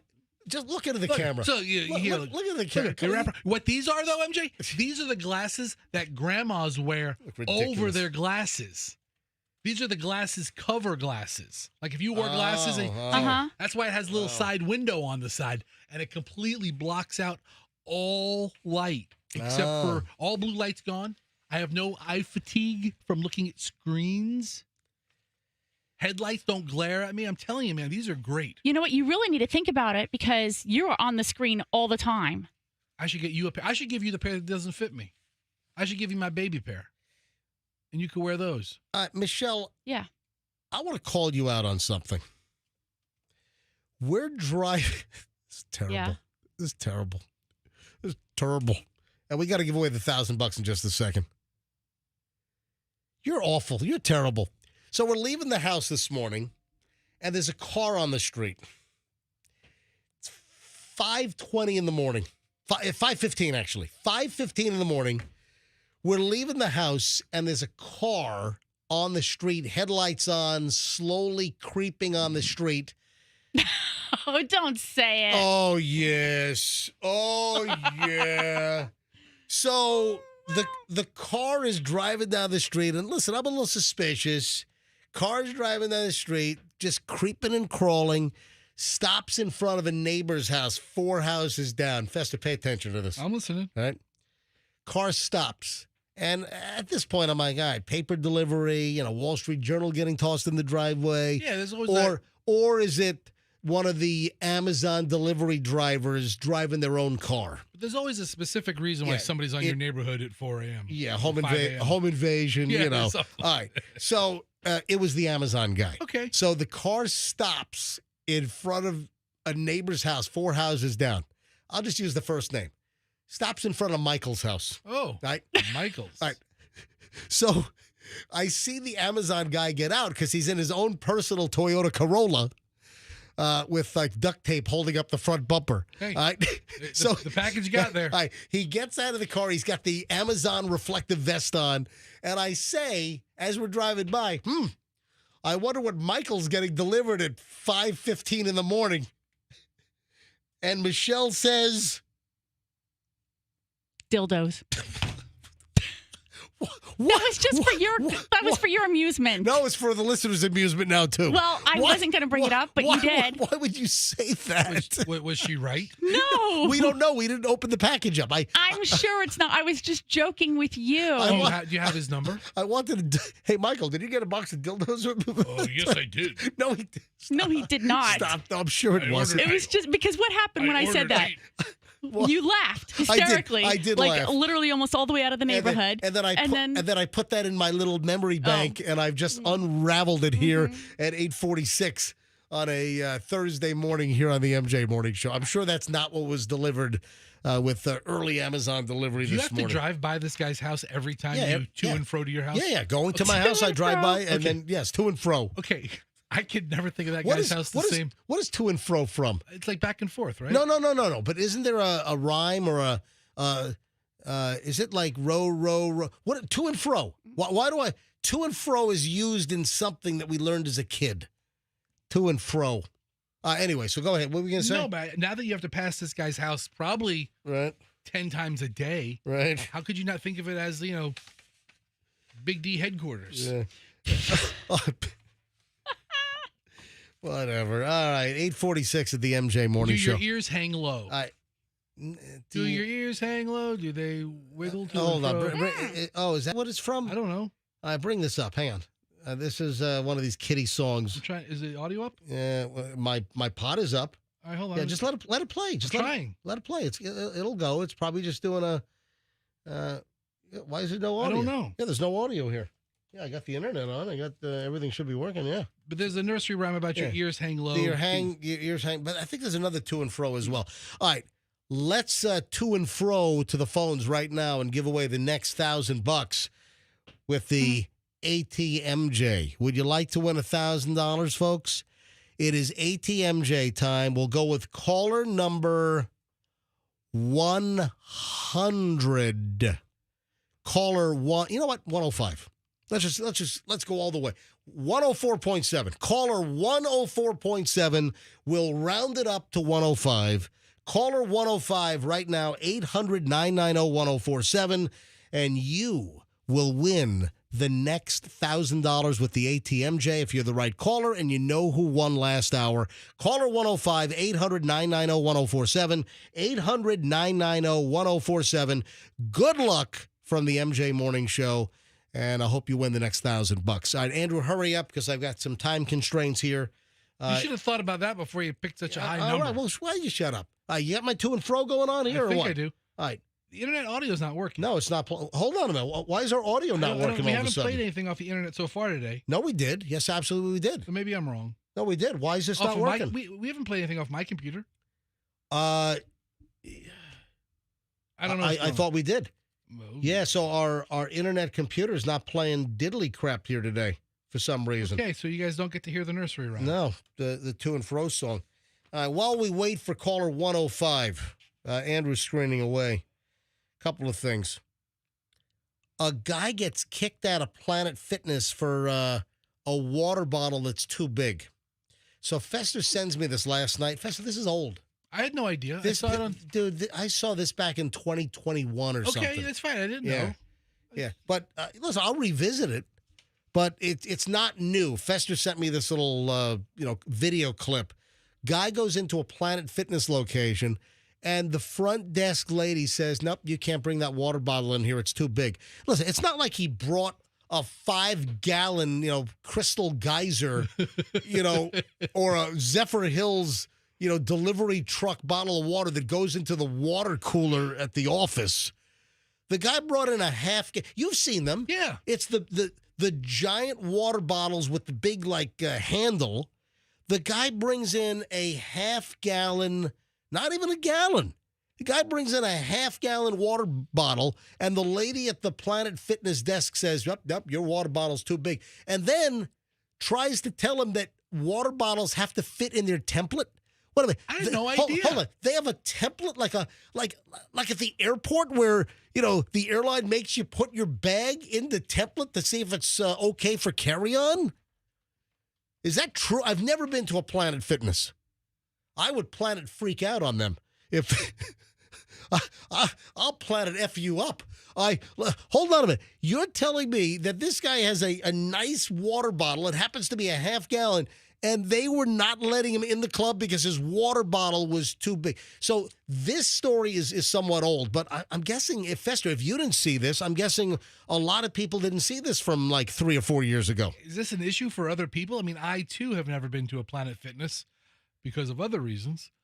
Like I don't work out. But well, because fitness is not in your vocabulary. I'm into fitness taco in my mouth. Fitness pizza in my face. Let me fitness this 12-inch sub in my mouth, right? Ooh, yeah, 6 inches at a time. Yeah, there you go. Half and half. And extra mayo? No, I'm talking. No, I'm asking about the water thing. Where do you stumble across this thing? I saw it last night on Reddit. And a lot of the websites we go to, things are by date, so I know if it's a fresh story or if it's a little bit older. Just so you know, it is old. Okay. And but Reddit's not like that. It's just a compilation. Yeah, usually the Reddit stuff you find is fresh. This is certified old because this story came out 4 years ago. Your policy where it says I have to have a bottle that no, fits. I can't because. All right, so this guy now is rolling video and confronting the lady at Planet Fitness. Your policy where it says I have to have a bottle that no, fits. I can't because each Planet Fitness is different, and each Planet Fitness can come up with their own rules, and that is my general manager's rule. So I have to stick by her rules. You have it nowhere where anyone can see it. It's just an arbitrary rule that you pull out of air that you can't show me in writing, that you don't have posted anywhere in your gym. That is correct. So you just come out with a rule that nobody knows about. Everybody that comes here knows about that rule. Everybody. Do they? I've been here with this bottle. Didn't have a problem. Well, guys, y'all know that we can't have these on the floor. And she cannot provide me with any written documentation showing me that is part of her policy, nor is it posted anywhere in the gym. But she says everyone knows about it. How will they know about it if it's not written down in a policy or it's not shown posted in your facility? So how would everyone know? Yeah, I just read it to you. It's in section 4D. Are you going to be working out? It's in section 4D. She found the section. What a bitch. Oh, wait a sec. Not you. Hi. Who's this? Hi, this is Ed. Ed, I'm not calling you a bitch, Ed. No. Ed, welcome. Welcome to the MJ Morning Show, Ed. You're caller 105. Oh, that's awesome. I've been trying to call for the past couple of weeks. Yeah, a lot of people have. Ed, you said Ed, right? ED, Ed, yeah. Ed, like special ed. Yeah, people call me that too. Yeah, you're special ed. All right, so Ed, you're caller 105. Congratulations. You're almost there. Ed, for $1,000 with the ATMJ brought to you by the Kemp Law Group. Ed, can you tell me who won the $1,000 last hour? Sandy. Say that one more time, please. Sandy. Spell that, please. Sandy. We'll go with that, and that is correct. Congratulations, Ed! Thanks, Ed. Thanks, Kemp Law Group. Ed, look at this. They're trained. This is fantastic. Ed, you got yourself $1,000, buddy. Good job, Ed. Hey, thanks, MJ. Hey, I just want to say something real quick. I just moved here from California 2 years ago, and all those places you mentioned that you worked in L.A., like off of Hollywood and Melrose, I live like 5 minutes from there, and then we moved out here, and I'm from Lakewood Ranch. Oh, wow, that's fantastic. Yeah, I lived on Orange Avenue, which is just south of Melrose and just north of Beverly Boulevard. So I lived, 90036. That was my zip code. Yeah, I was 9005. I was off Wilshire and Highland, and I retired, and we moved here 2 years ago. And I've been listening to your show every day, and I just want to say you guys are the greatest show. And I listen to you guys every day, and I take my kids to school, and I listen to you for about 2 hours on the road when I take my kids to school in Sarasota. Why don't you two exchange numbers? You guys can catch up over the weekend. Ed, and now you got $1,000. Ed, thank you for Good listening. job, I really Ed. appreciate it. Thank you for listening. All right, MJ. Thanks, guys. All right, Ed, hold on. Don't hang up. Andrew's going to get all your information. MJ, sounds like you just made a new best friend. Look at that. All right, 8:55 at the MJ Morning Show. That brings to a close well over an hour and 20 minutes of nonstop MJ. 9 o'clock hours next. Another $1,000 on the way. The Tush Push. Oh, man. Hey, Michelle, I'm going to have you do a Tush Push on me. Also, do you know about this Sweet Dreams trend? No. Oh, yeah, there's this nutty Sweet Dreams trend. Anyway, I got all kinds of crap. We got the Diddy update from Michelle is coming up in just a bit. Hang on. Back in minutes, MJ Morning Show here on Q105, 104.7 FM. My friends at International Diamond Center are here for you when it's engagement ring time, when it's diamond upgrade time. Let me tell you about IDC. I love IDC. The premier jeweler in town, the best place for diamond shopping is International Diamond Center, IDC. You know, you got all these corporate stores, or you have stores that just don't have any inventory. IDC has the biggest diamond selection you've ever seen, and they have worldwide connections. You know, Keith, the owner of IDC, comes out of the diamond wholesaling world, supplying diamonds to places all over the country.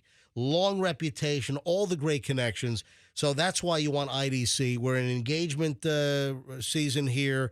If you need to upgrade a diamond, and all real diamonds, none of the fake man-made machine crap they crank out in 3.5 minutes, and they're rolling off a conveyor belt like an auto part. So that's why you want IDC. Anything jewelry, folks, you want International Diamond Center. Tampa, Clearwater, Lakeland, and Sarasota. International Diamond Center, IDC. Tell them that MJ sent you. Steve and Elizabeth Holland, the Holland Group Retirement Wealth Advisors, are here to help you so you don't make a mistake. What kind of mistake can you make? Well, you can be on the wrong course. Do you have the right investment strategy to bring you investment income to lead the retirement life that you've dreamed of? Let me tell you what sucks. If you have plans for retirement, you worked, 40, 50 years, and then you don't have enough money. And then you're buying dented cans of cat food at the Family Dollar, living in a van down by the river. That's not what you want. You need an investment strategy that brings you investment income to replace your paycheck and when you retire. You need a full retirement plan. You need tax planning. You need a tax advantage plan so you don't get clobbered over the head with high taxes in retirement. The Hollands will put these plans together for you. They'll answer all your questions. The Hollands are here for you, folks. Complimentary, no obligation. Call them, tell them MJ sent you. Go to askthehollands.com, askthehollands.com for your complimentary plans right now. Traffic's on at 8:57. Let's grab Shrine with the latest MJ Morning Show.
we have crossed over.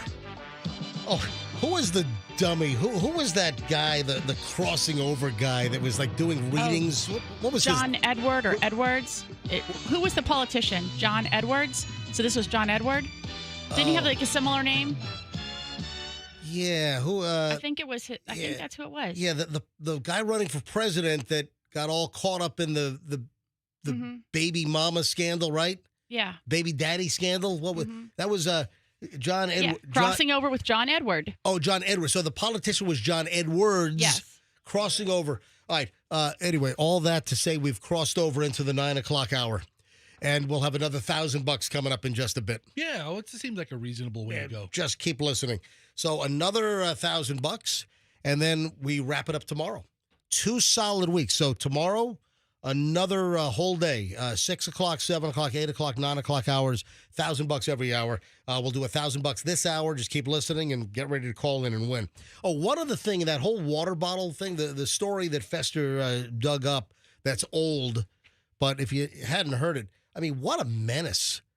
I mean, and then the Planet Fitness lady, again, this is like 4 years old, and a guy brings in one of those big water bottles. It's fully contained, it's got a lid on it, it's got a big old, handle, and, it's like you're opening up a meat cooler at this, at the supermarket or something, you know? This guy's got a big handle. It's a half-gallon water bottle, and the Planet Fitness lady at the front desk goes, no, your water bottle's too big to bring in here. We got a rule. Shut up. And then the lady calls the cops. It seems the ladies that are on the phone, like calling 911, I think, to report the guy that won't leave. It's a big emergency. My God, I would tell them to take their Planet Fitness membership and, shove it. That's right. And listen, I'm sure that not all Planet Fitnesses are being sticklers for water bottle sizes. I mean, but you know what I'm talking about? You have some people that want to just come up with some rule or enforce something stupid. And what's the big deal if this guy brings in a big water bottle? As long as it's not a bucket, as long as it's not bringing in a trash can that's going to tip over and flood the place. I mean, geez. Leave this guy alone. MJ's really passionate about working out and hydration. So You didn't read me anything stating what you just said. You just said that you reserve the right to change any rule at any time. But you're not showing me anywhere in your policy where it states that you need to have a water bottle that will fit inside of all your cup holders. I asked you, could you provide me with written documentation, which you could not. Yeah. You brought me a vague description of writing that said that you can change any rule. All I asked you to do is show me in this gym where the sign is posted, or show me in your documentation that says all water bottles must fit into a cup holder. It's a simple yes or no. I mean, I'll leave if you ask me to leave. There's no need. I guess you're gonna call the cops, I guess, now. That's fine. She's on the phone. But all I asked you to do is, could you provide it? And I guess the answer is no. All right. Well, obviously, I see what you're doing. You want to call the police like I'm making a big problem for you. I'll go ahead and leave since you asked me to leave. But this video will be out, and they'll be showing you in your face. Thank you. Yeah, your face is all over the place. Can I also point something out? Yes. All right. This is maybe a little obnoxious. This is a little sensitive. In the video, this lady looks like she has not touched one piece of equipment at Planet Fitness. You know what? You don't have to worry about her stealing a membership from you guys. I'm just the lady who's the stickler at the front desk saying, your water bottle is too big to come in here.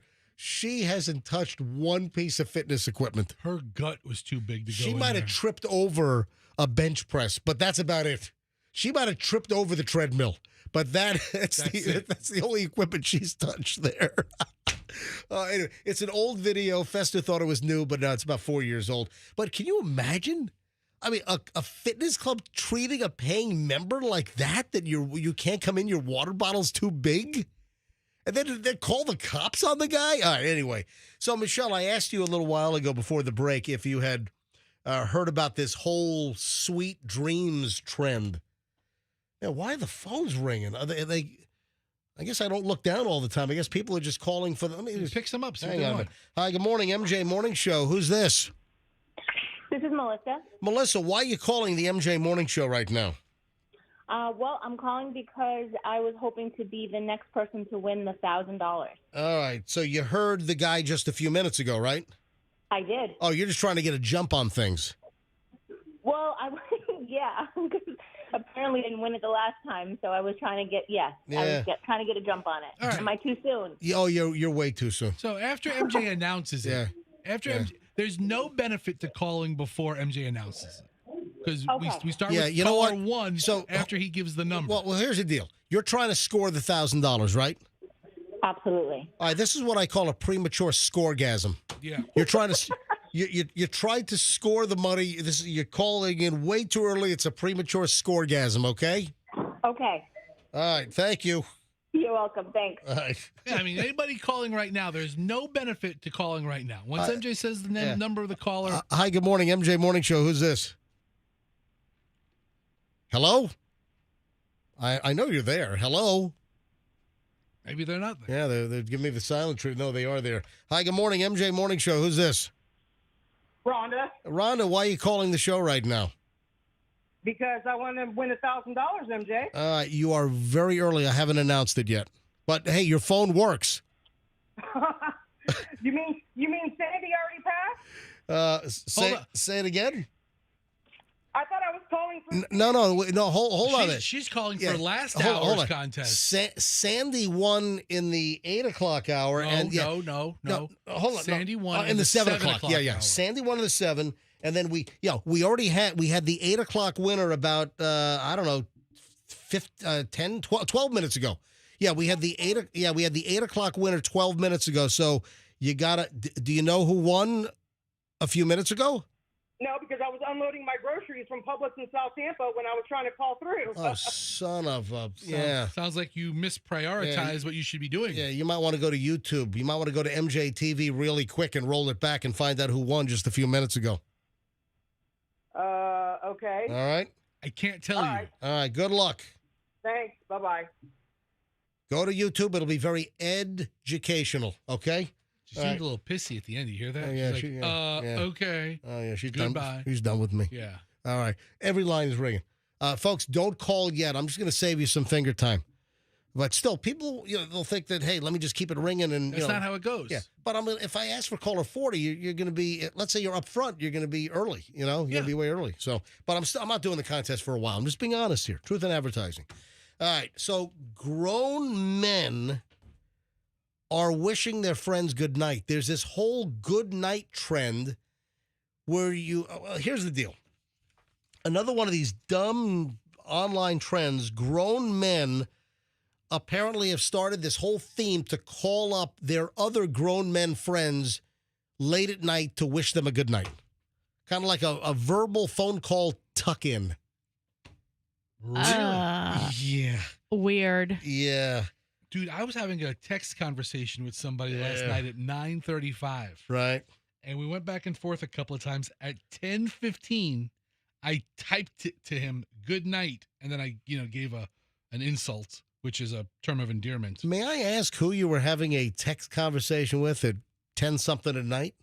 A very close friend of Whom? For whom are you referring to? I was talking to Froggy. Were you really? Yeah. He wrote, congratulations on being number one. I guess I held you all back. And I wrote him. Wait a minute. You weren't going to share this with me? And I wrote him back. That's what I was thinking all along.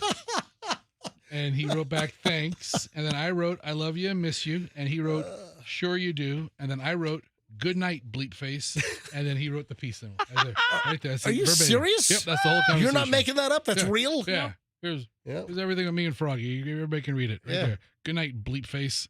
And hold on. It says congratulations on being number one? Yeah. Yeah. And listen, everybody knows. Yeah, for April, the ratings came out, and the MJ Morning Show number one, persons 25 to 54. We were also number one back in January. We had a great showing in February. We dropped a little bit in March, but I was away for 2.5 weeks scuba diving. And we had best ofs on, which are still great to listen to. So what number were we in March?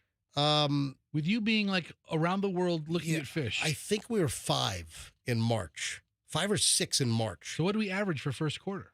1, 3, 5. I mean, somewhere in the 3. Yeah.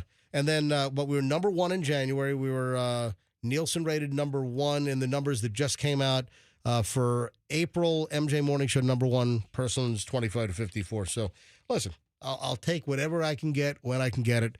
Next month we could suck the big one and be number 26. Dude, if we could be number 5 and take half a month off, that sounds like a deal. I'll take that any day. Right? I'd rather be number 5 and take half the month off than be number 1 all the time. All right, so back to the grown men. This is a new freaking trend.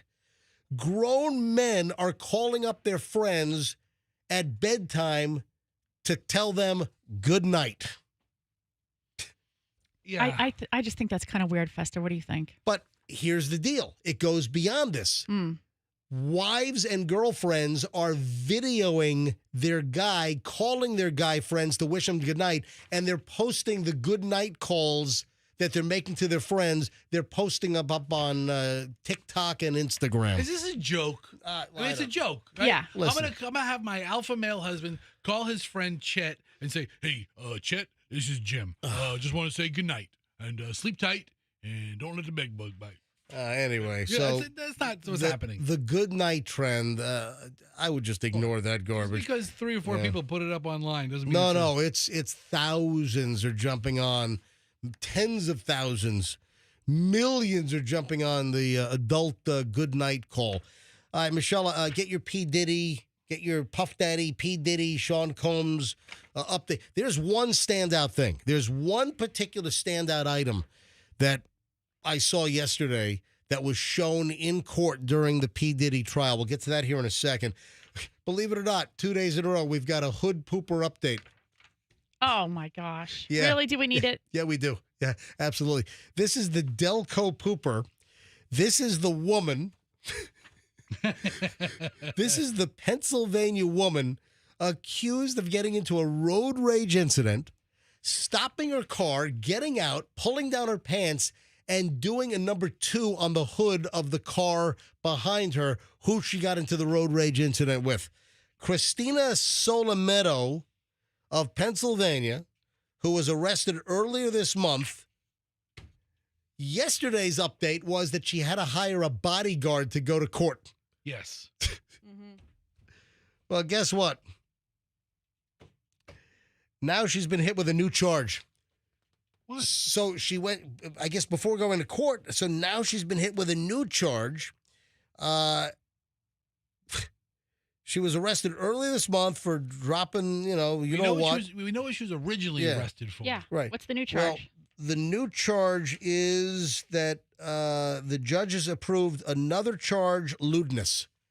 So lewdness was not part of the original charges.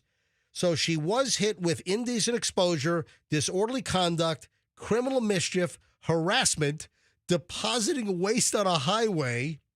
That's not true. It was on a vehicle. But she was, well, some dripped off. Oh. Well, I'm sorry. I would need to see the Delco CSI report. Just the facts, ma'am. So what are you saying, Fester? That you just want the straight poop?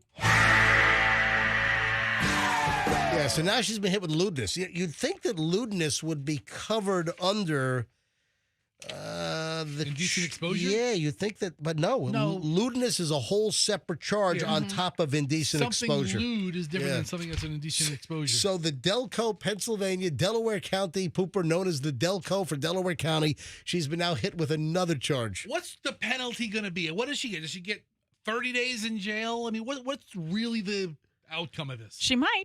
Okay, I would serve my month gladly. The fame that she will live with forever. Oh.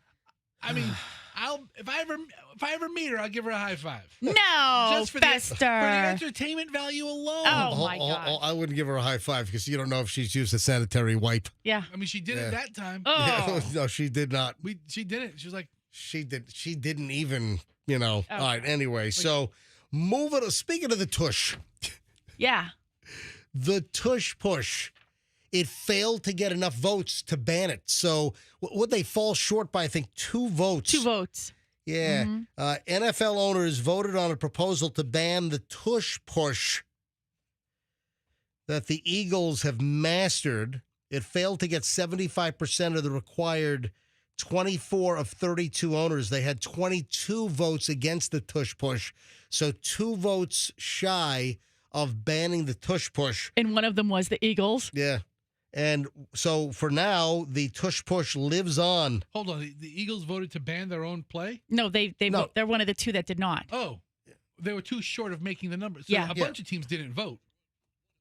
Didn't vote at all? So No, a bunch of teams didn't vote for it. Yeah, so Right. at least 9, possibly 10 teams voted against banning and the one of tush. them was Yeah. the Eagles. They absolutely didn't want it. I I think the Buffalo Bills also didn't want it because they've used it. The Green Bay Packers. Which is amazing because all you're doing is really packing the quarterback into the line. Exactly. So the Green Bay Packers, they first proposed this change in the NFL rules back in April, but they put the vote on the table because they didn't have enough support. So they brought it to a vote and it didn't pass. Can I ask a question?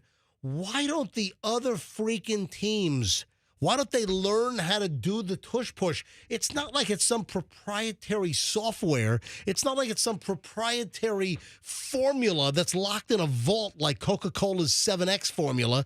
Come on. Only Philadelphia can grab a man's ass and push him forward. Push him, 2.5 yards. exactly. I mean, what's the problem here? Or why don't they learn to stop it? Okay, so MJ, you're beloved, and I know you're a super fan of the Tampa Bay Buccaneers. The Tampa Bay Buccaneers. Did they To vote? the 30, to the 20, to the 10. Touchdown, Tampa Bay. Tush push Tampa Bay. Yeah, tush push, Tampa Bay. So, Gene Deckerhoff here. Who is a gem, by the way. Yeah, you know what? Local treasure. Have I ever met Gene Deck? I don't know. Did I ever meet him? You know, I don't know if I ever met Gene Deckerhoff. I met him once at a restaurant at the bar, and you know what he said to me? What? Ha ha! That was it. That was it? Yeah. What, you were introduced as Fester? I was like, hey, Gene, I'm Fester from the MJ Morning Show. Right. And then he went back to his beverage. All right, so did your Tampa Bay Buccaneers, MJ's number one favorite football team, MJ's super football diehard fan, did they vote for or against the tush push? Do you know? I know. Did they vote for it or against it? The Buccaneers voted to ban the tush push. That would be correct. Yes. Yeah, the Buccaneers don't want the tush push. The Eagles, Ravens, Browns, Lions, Jaguars. It's Jaguar. Whatever. It's not Dolphins, Jaguar. Dolphins, Patriots, It's Saints. not If you're British, you can say Jaguar. The Jaguars and the Giants and Titans.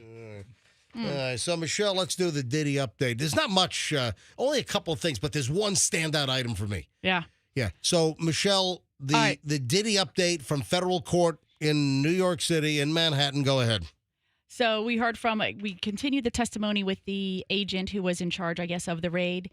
It involved 80 to 90 agents. They used an armored vehicle that broke through the gate. Defense is trying to say that was unnecessary use of force. They used what? The Lenco armored police vehicle to bust the gate doing 98, singing Let Them Truckers Roll. We got a great big convoy rolling through the night. We had a great big convoy. Ain't she a beautiful sight? Hey, All right. Rubber Ducky, I'm outside Shaky Town. Yeah. All right, go ahead, The Michelle. defense called it a gross overuse of military-level force. I would agree with that. Get out of here. I mean 80 armored vehicles seems a little bit much. And? No, one armored vehicle. Oh. Yeah, just one. 80 to 90 agents. They testified to all the drugs that they found inside of a Gucci bag. They had some MDMA that was had a Tesla logo on it. They had some capsules that tested positive for the mushroom ingredient psilocybin. Psilocybin. Yeah. Lingerie, a fantastic collection of stiletto high heels that are. I mean, these shoes are kept like in their boxes with the tissue still stuffed, to hold the form. Oh, yeah, to keep the form. Because nothing's worse than when you have high heels and the shoe collapses because you don't have the foot widget in there or the original white crumpled paper. Right. Yeah. Lots of, as we know, bottles and bottles of baby oil. That the jury's seeing pictures of all of this, right? So there's a drawer like in a closet somewhere, and they see 25 bottles of baby oil and 31 bottles of, or 31, I don't know if it's bottles or containers of Astroglide. But keep in mind, the prosecutors have said that they found more than 1,000 bottles between the two homes. We were only talking about Florida, I guess, yesterday. They also found some food-grade nitrous oxide, the laughing gas, a bunch of sex toys. So the jurors got to see 2 dildos on one of the shelves of a closet. All right. Then they kind of made it, they had some, I think we discussed this yesterday, the firearms with the serial numbers were filed off. Filed off. And so the defense tried to say, well, they were found disassembled. So, they were inoperable. Yeah, and okay. don't you, Mr. Agent, keep guns in your own home. And then on the mirror, I think this is what you're referring to me, this is the standout item. This is the final thing because we got to take a break. And I got $1,000 to give away at any moment. So the mirror and the scrolls on the mirror. Mirror, mirror on the wall. It reminds me of this SNL skit where they used to say like deep thoughts by, or the one where, who's the guy who used to look into the mirror and be like. Stuart Smalley. Yeah, that was Al Franken. Yeah, it's kind of. Gosh darn it, people like me. Right. So Diddy had these messages on the mirror written in lipstick. Onward motion. Like daily affirmation or something. Yeah. That was the bit. Wasn't that on SNL, daily affirmation? That's exactly what it's like. Onward motion. So this stuff was written on the mirror like in red lipstick. Yeah. On a big, huge mirror in Diddy's master bathroom. Yeah. Somebody wrote words and phrases of encouragement. Onward motion. Yeah. What do you want? With a question mark, and want was all capitalized. Yep. And then you, a legend and quite something Team Puffy, and love you, love Diddy. Yeah, you a legend. You're an icon, Puff Daddy. Upward motion and other things written on the bathroom mirror in red lipstick. Wow. Man. Michelle, we lead a dull, boring-ass life. Apparently. How many bottles of Astroglide is too many? Yeah. Oh, by the way, I saw that the brand name of lube was Astroglide. That's a real brand name, yeah. You can see on the pictures, the evidence photos that were taken at the scene. Well, I said this the other day, that it was Astroglide. Yeah, I mean, he's not buying great value lube. He's buying the name brand. Is there a reason why it's named Astroglide? Yeah, there is. I'll tell you. Don't tell me. All right, Michelle, thank you very much. I mean, there's plenty more. There's more? Oh, yeah. They had another assistant testify. The one who said you gotta hold on. Let's carry it over. Whoa. All right. We have a little more to do. We have a whole segment to go, even beyond the latest from the P. Diddy trial yesterday in New York. A lot is in the final segment next, and we also have $1,000 to give away. $1,000 cash with the ATMJ, brought to you by the Kemp Law Group. It'll happen in the next segment because we got to give away the money before we shut things down today here on Thursday. And it's all next on the MJ Morning Show here on Q105. Hey, Lorenzo is the managing partner and the general manager over at Veterans Ford. And I want you to go in. I want you to say, hey, Lorenzo around. Let me say hi to Lorenzo. Hey, I speak very highly of Lorenzo because Lorenzo cares about his customers. You know, he's there all the time, and he's, managing partner. He cares about the place. He got a piece of the business, all right? So you go to Veterans Ford. Veterans Ford will deliver above and beyond the customer experience. You're going to love the interaction. They're not going to give you the typical, agita that you get at a car dealer. They're going to treat you like family. They're not going to treat you like a dummy. They're going to treat you with respect. And, of course, you have the Ford employee pricing going on right now at Veterans Ford. This is where Ford Motor Company has offered employee pricing for all of us. You can go in and you can get your Ford car, truck, or SUV for below dealer cost. It's what a Ford employee pays for the car. Hurry, it's going to expire soon. Take advantage now. Great service department at Veterans Ford. Listen, it's just a great operation. If you're looking for any Ford car, truck, or SUV, you want to go to Veterans Ford and tell them that MJ sent you. Line Ball and the Veterans Expressway, Veterans Ford, tell them MJ sent you. Speaking of the Kemp Law Group and the $1,000, the ATMJ is going to happen in minutes. Oh, there was something, Fester. You know what? It's probably in my pile. I had a story. There was something else about. What was it? Did you? I'll find it. I'll dig it up for the next segment. But folks, if you don't know the story, Fester's wife Allison was driving in downtown Tampa, and an Uber driver that was not paying attention just rammed right into her. Rear-ended her. Originally, the estimate was $4,000 in damage.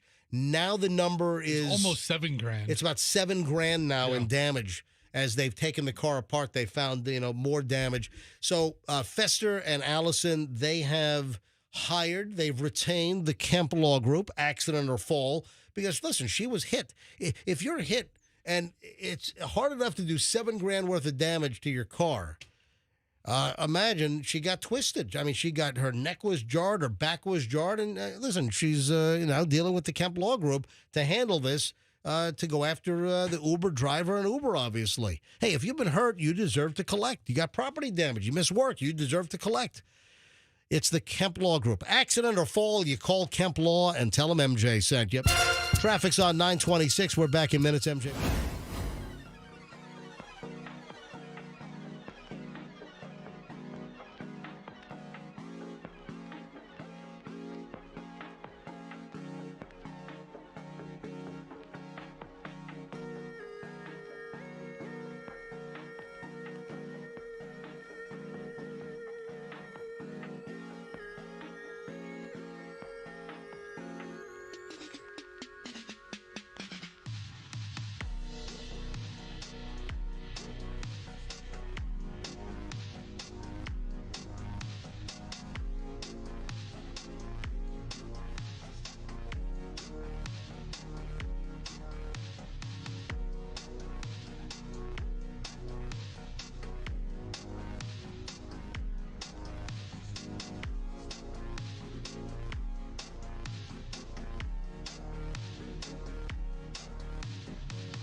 All right, so there's more. You got to hurry up because we have a lot to do. I got to give away $1,000.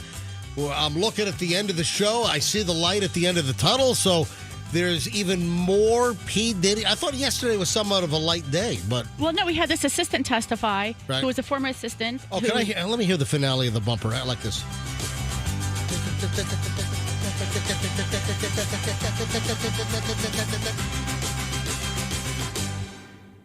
Okay, you can go. Okay, this assistant who testified is George Kaplan. He's the assistant that Cassie claimed he quit after he observed Diddy abuse her.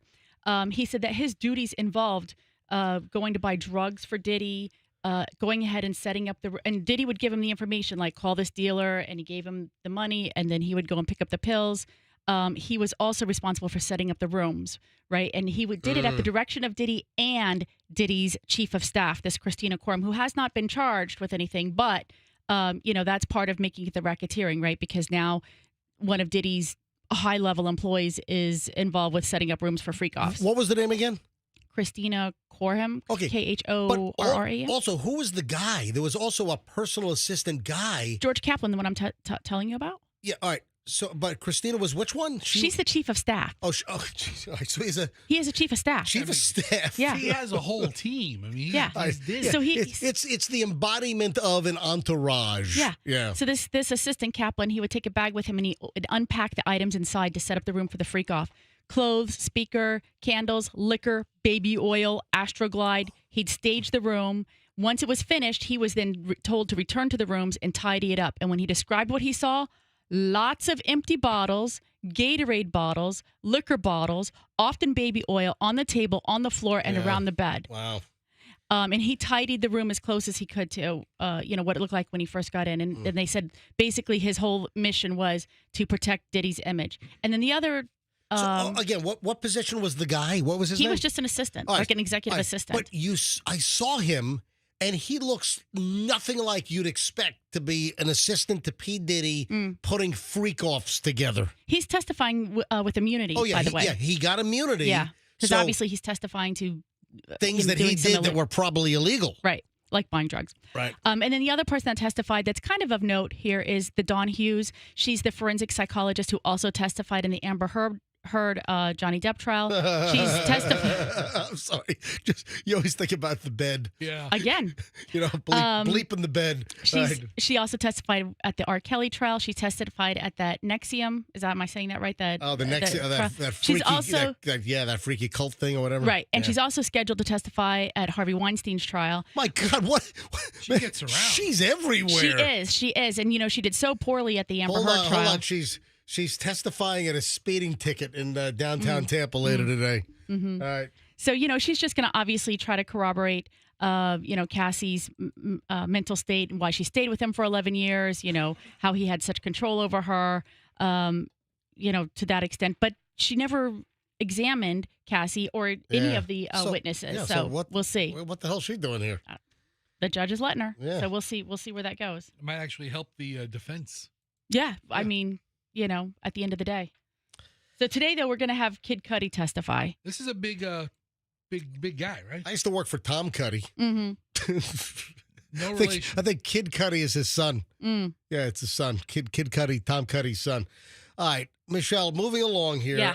We don't have time to get into this, but it's very, very important.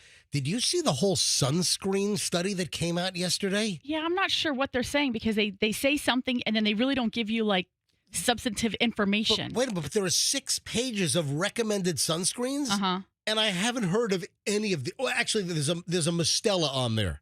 But all of the other sunscreens, man, this is like a crazy, crazy study that claims that 75% of sunscreen products are not safe, according to the EWG. What's that? The Environmental Working Group. Okay. So now I got to put much more thought into Baz Luhrmann's. Ladies and gentlemen of the class of 99, wear sunscreen.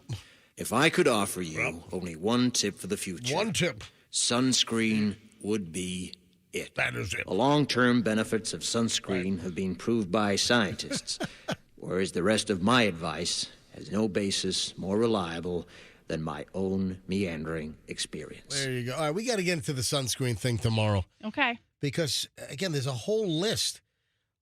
This year's list by the Environmental Working Group finds that only a quarter of sun blockers on the market are effective. What am I using now? I have some banana boat. Some copper tone. Right? No.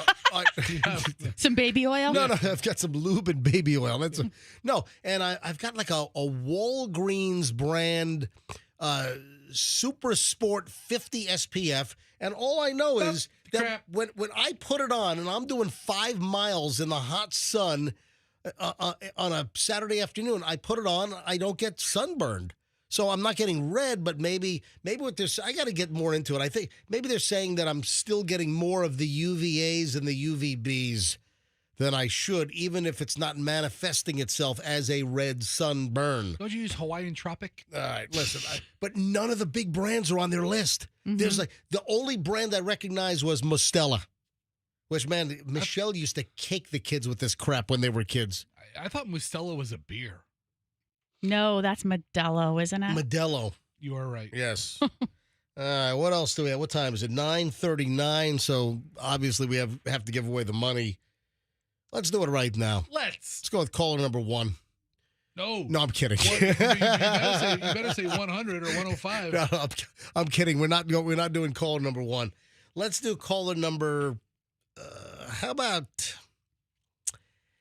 caller 59? Caller 59 right now. Just be the 59th caller. 800-990-1047.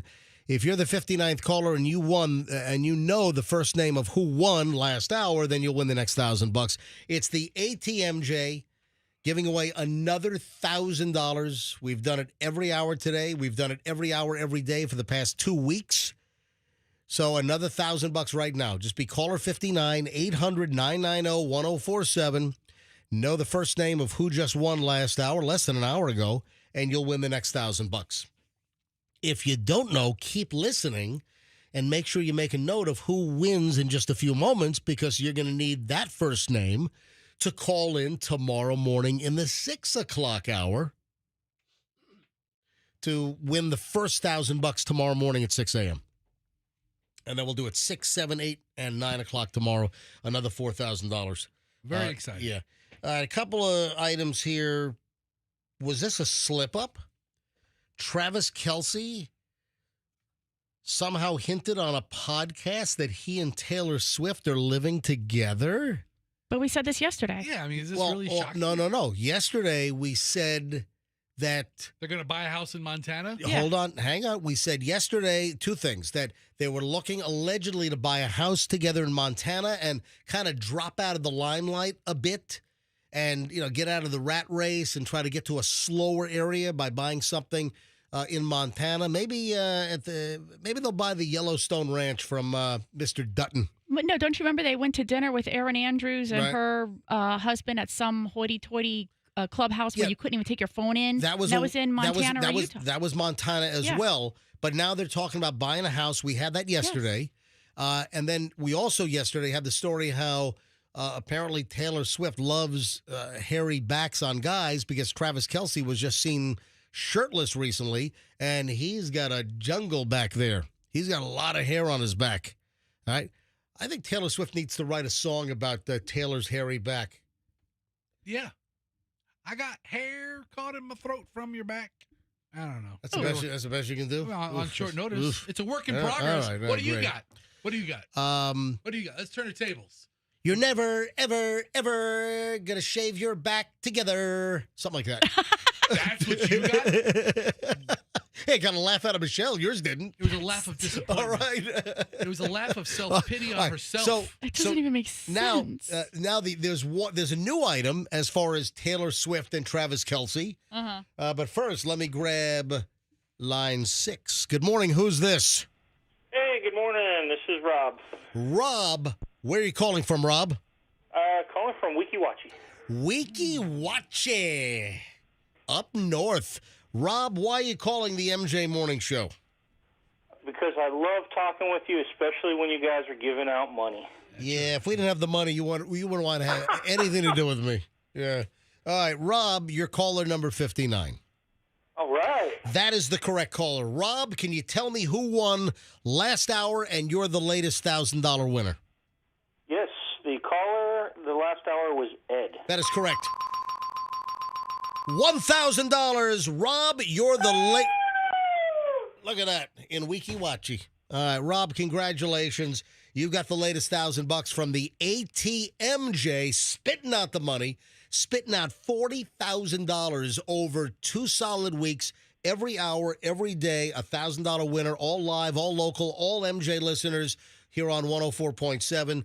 And Rob, you're the latest. Congratulations. Thanks to the Kemp Law Group. Woo! Thank you. Rob, what do you do for a living, bud? Insurance agent. For a big brand or independent, and you represent... Actually, I work for Members Insurance Center at Suncoast Credit Union. Oh, that's very lovely. All right, Rob, are you a Weekiwachi? I'm guessing you weren't born there. Were you a transplant? Oh, no. I'm born in New York. Gotcha. All right. How long you been in Weekiwachi? 5 years. Awesome. Rob, thank you very much. And hold the phone. Andrew's going to pick up your line and give you the information on how you're going to get your $1,000 from the MJ Morning Show and the Kemp Law Group, okay? You got it. I appreciate it. Rob, thank you. All right, there we go. So you need to know Rob's name for tomorrow morning when we do it all over again, starting at 6 a.m. 6 a.m., 7 a.m., 8 a.m., 9 a.m. tomorrow. Another $1,000 every hour on the MJ Morning Show with the ATMJ from the Kemp Law Group here on 104.7 FM. All right, 944. The other thing regarding Travis Kelce and Taylor Swift is it seems that they revealed in a recent podcast, and I don't know whether this was intentional, but during a recent episode of New Heights. Listen, that's the Kelce Brothers podcast. Is that it? Okay, yeah, that's the one that they got signed to like $100 million deal on. It's crazy. Man. You know, some of these podcast deals. Listen. There are a couple of podcasts that make big money, but most of them do jack squat. Such a waste. Yeah. I mean, everyone thinks they're a podcaster now. It's like, give me a break. All right. So apparently they somehow tipped off that they are renting a Florida home in Largo. I don't think it's Largo. Oh, okay. But I don't know if we know where it is, but apparently Travis Kelce has rented a Florida home somewhere here in the state during the off season, and that insinuated that, and listen, Taylor's done with that tour. That tour wrapped up back in what, December? Yeah, before the end of the year. Yeah, and Taylor's just chilling out. Listen, she had a pretty grueling schedule, so, it's fair that she takes a break, but apparently wherever they are in Florida, they're renting a home, and they're all shacked up together. Good for them. And Taylor is running her fingers through Travis Kelce's back hair. I think it's Plant City. There you go. It's Weekiwachi. So, actually, let's start a rumor that Taylor actually is one of the mermaids. Yes. Off season, Taylor Swift is actually in disguise as a mermaid at the whole Weekiwachi mermaid dealio. That's pretty cool, Yeah. man. Mm-hmm. Yeah, how about that? And then speaking of relationships, are Bill Belichick and Jordan Hudson, the 24-year-old nympho, is maybe I don't know that. I was thinking of a different word. 24-year-old Gold digger? No, there was something else. So, partner of Bill Belichick is what she is. Did they reveal that they're actually engaged? So there are a couple of things at play. Is Bill Belichick, who's 73 years old, now engaged to Jordan Hudson. Did Bill Belichick pop the question? And what do? Do you pop the question with one of your Super Bowl rings? or do you give her an actual... Hey, listen, I hope he got the ring from IDC, from International Diamond Center. Yeah. And all the big designers over there. So the great designer setting and a big giant stone from IDC. Hey, good for Coach. Anyway, well, here's the deal. Apparently, they've told others. So they've told friends that they're engaged. Yeah, Jordan Hudson, who's 24 years old, according to sources, is telling people that she and 73-year-old Bill Belichick are engaged. But also, the other rumor is, are there pictures of this? So, Belichick's boat, the name of the boat is called 8 Rings. Yeah. And it's in Roman numerals, so it's VIII, which V is 5, the I's are 1, so VIII is 8. So his boat is named, and it's painted on the boat, VIII Rings, and of course that references his 8 Super Bowl rings, 88, 91, 01, 03, 04, 14, 16, and 2018. So now the boat is allegedly named, and I don't know if they had it painted, but... Here's the decal on it right here. Okay. There we go. It still has the 8 rings, yeah, but in front of the V for the 8... All right, so TMZ does have a picture. It has I. It has the Roman numeral I for 1, then the plus sign, and then the 8 rings. So 1 plus 8. So that's 9 rings. So the insinuation is that the extra ring is now the engagement ring, which he got from International Diamond Center. Oh, that's boo. Awesome. Yeah. Wait. What are you booing? Why are you mad at That love? just sounds like a bunch of ridiculousness. Have your boat repainted and retitled and whatever because you proposed to this girl who's ruining his legacy, by the way. Yeah. No. Yes. So you're booing the paint job. I mean, it just seems like a lot of like expenditure of resources unnecessarily to do what? To hint that we might be engaged, but we don't want to tell anybody or confirm it. Oh, Michelle. Oh, you're it's just so ridiculous. Wrong. You're so wrong. Ruining his legacy for who? I think this makes him a legend. More of a legend. Solidifies it to another level. Good on you, Bill. Anyway, there you go. I think that's it. Oh, J-Lo. You know, I'm going to say this. J-Lo is getting sued. Yeah. For posting a picture of herself. You know what? Let me tell the story, but then I want to go into this tomorrow because I've got another... Just wait. Oh, just wait on the whole thing? Yeah, just wait on the whole thing. I want to go into a story about posting pictures online and an interesting angle. So, all right, I'll save that for tomorrow. It's quitting time. Yeah, it is. It's 9:50 at the MJ Morning Show. So, we're done. Andrew, is there anything that I teased, promised, and did not deliver? Anything you can think of? Michelle, same question for you and Fester as well? Yeah, yesterday you said we were going to do Tommy Lee today. We didn't do it. Oh, son of a... Oh, man. It's all right. We'll get to it. Yeah, we got to do the Tommy Lee deal. And, you know, Tommy Lee's latest wife apparently has left him. And it's like this whole online drama and... I don't think she left him. I think he booted her, but we can get into that tomorrow. All right, well, you'll then set me straight tomorrow. We got to roll, folks. Have a phenomenal day. If you need to get a hold of me, my private email is mj@mjmorningshow.com. Hot tips, gossip, anything I got to know. If you want to remain anonymous, that's fine. So any content, anything you want to hit me up with, my email privately is mj@mjmorningshow.com. And, of course, follow me on my Instagram, Certified MJ Radio. That's Certified MJ Radio. Folks, have a great day. We'll see you back here tomorrow. $1,000 every hour, all day tomorrow on the MJ Morning Show on Q105. And let's be careful out there.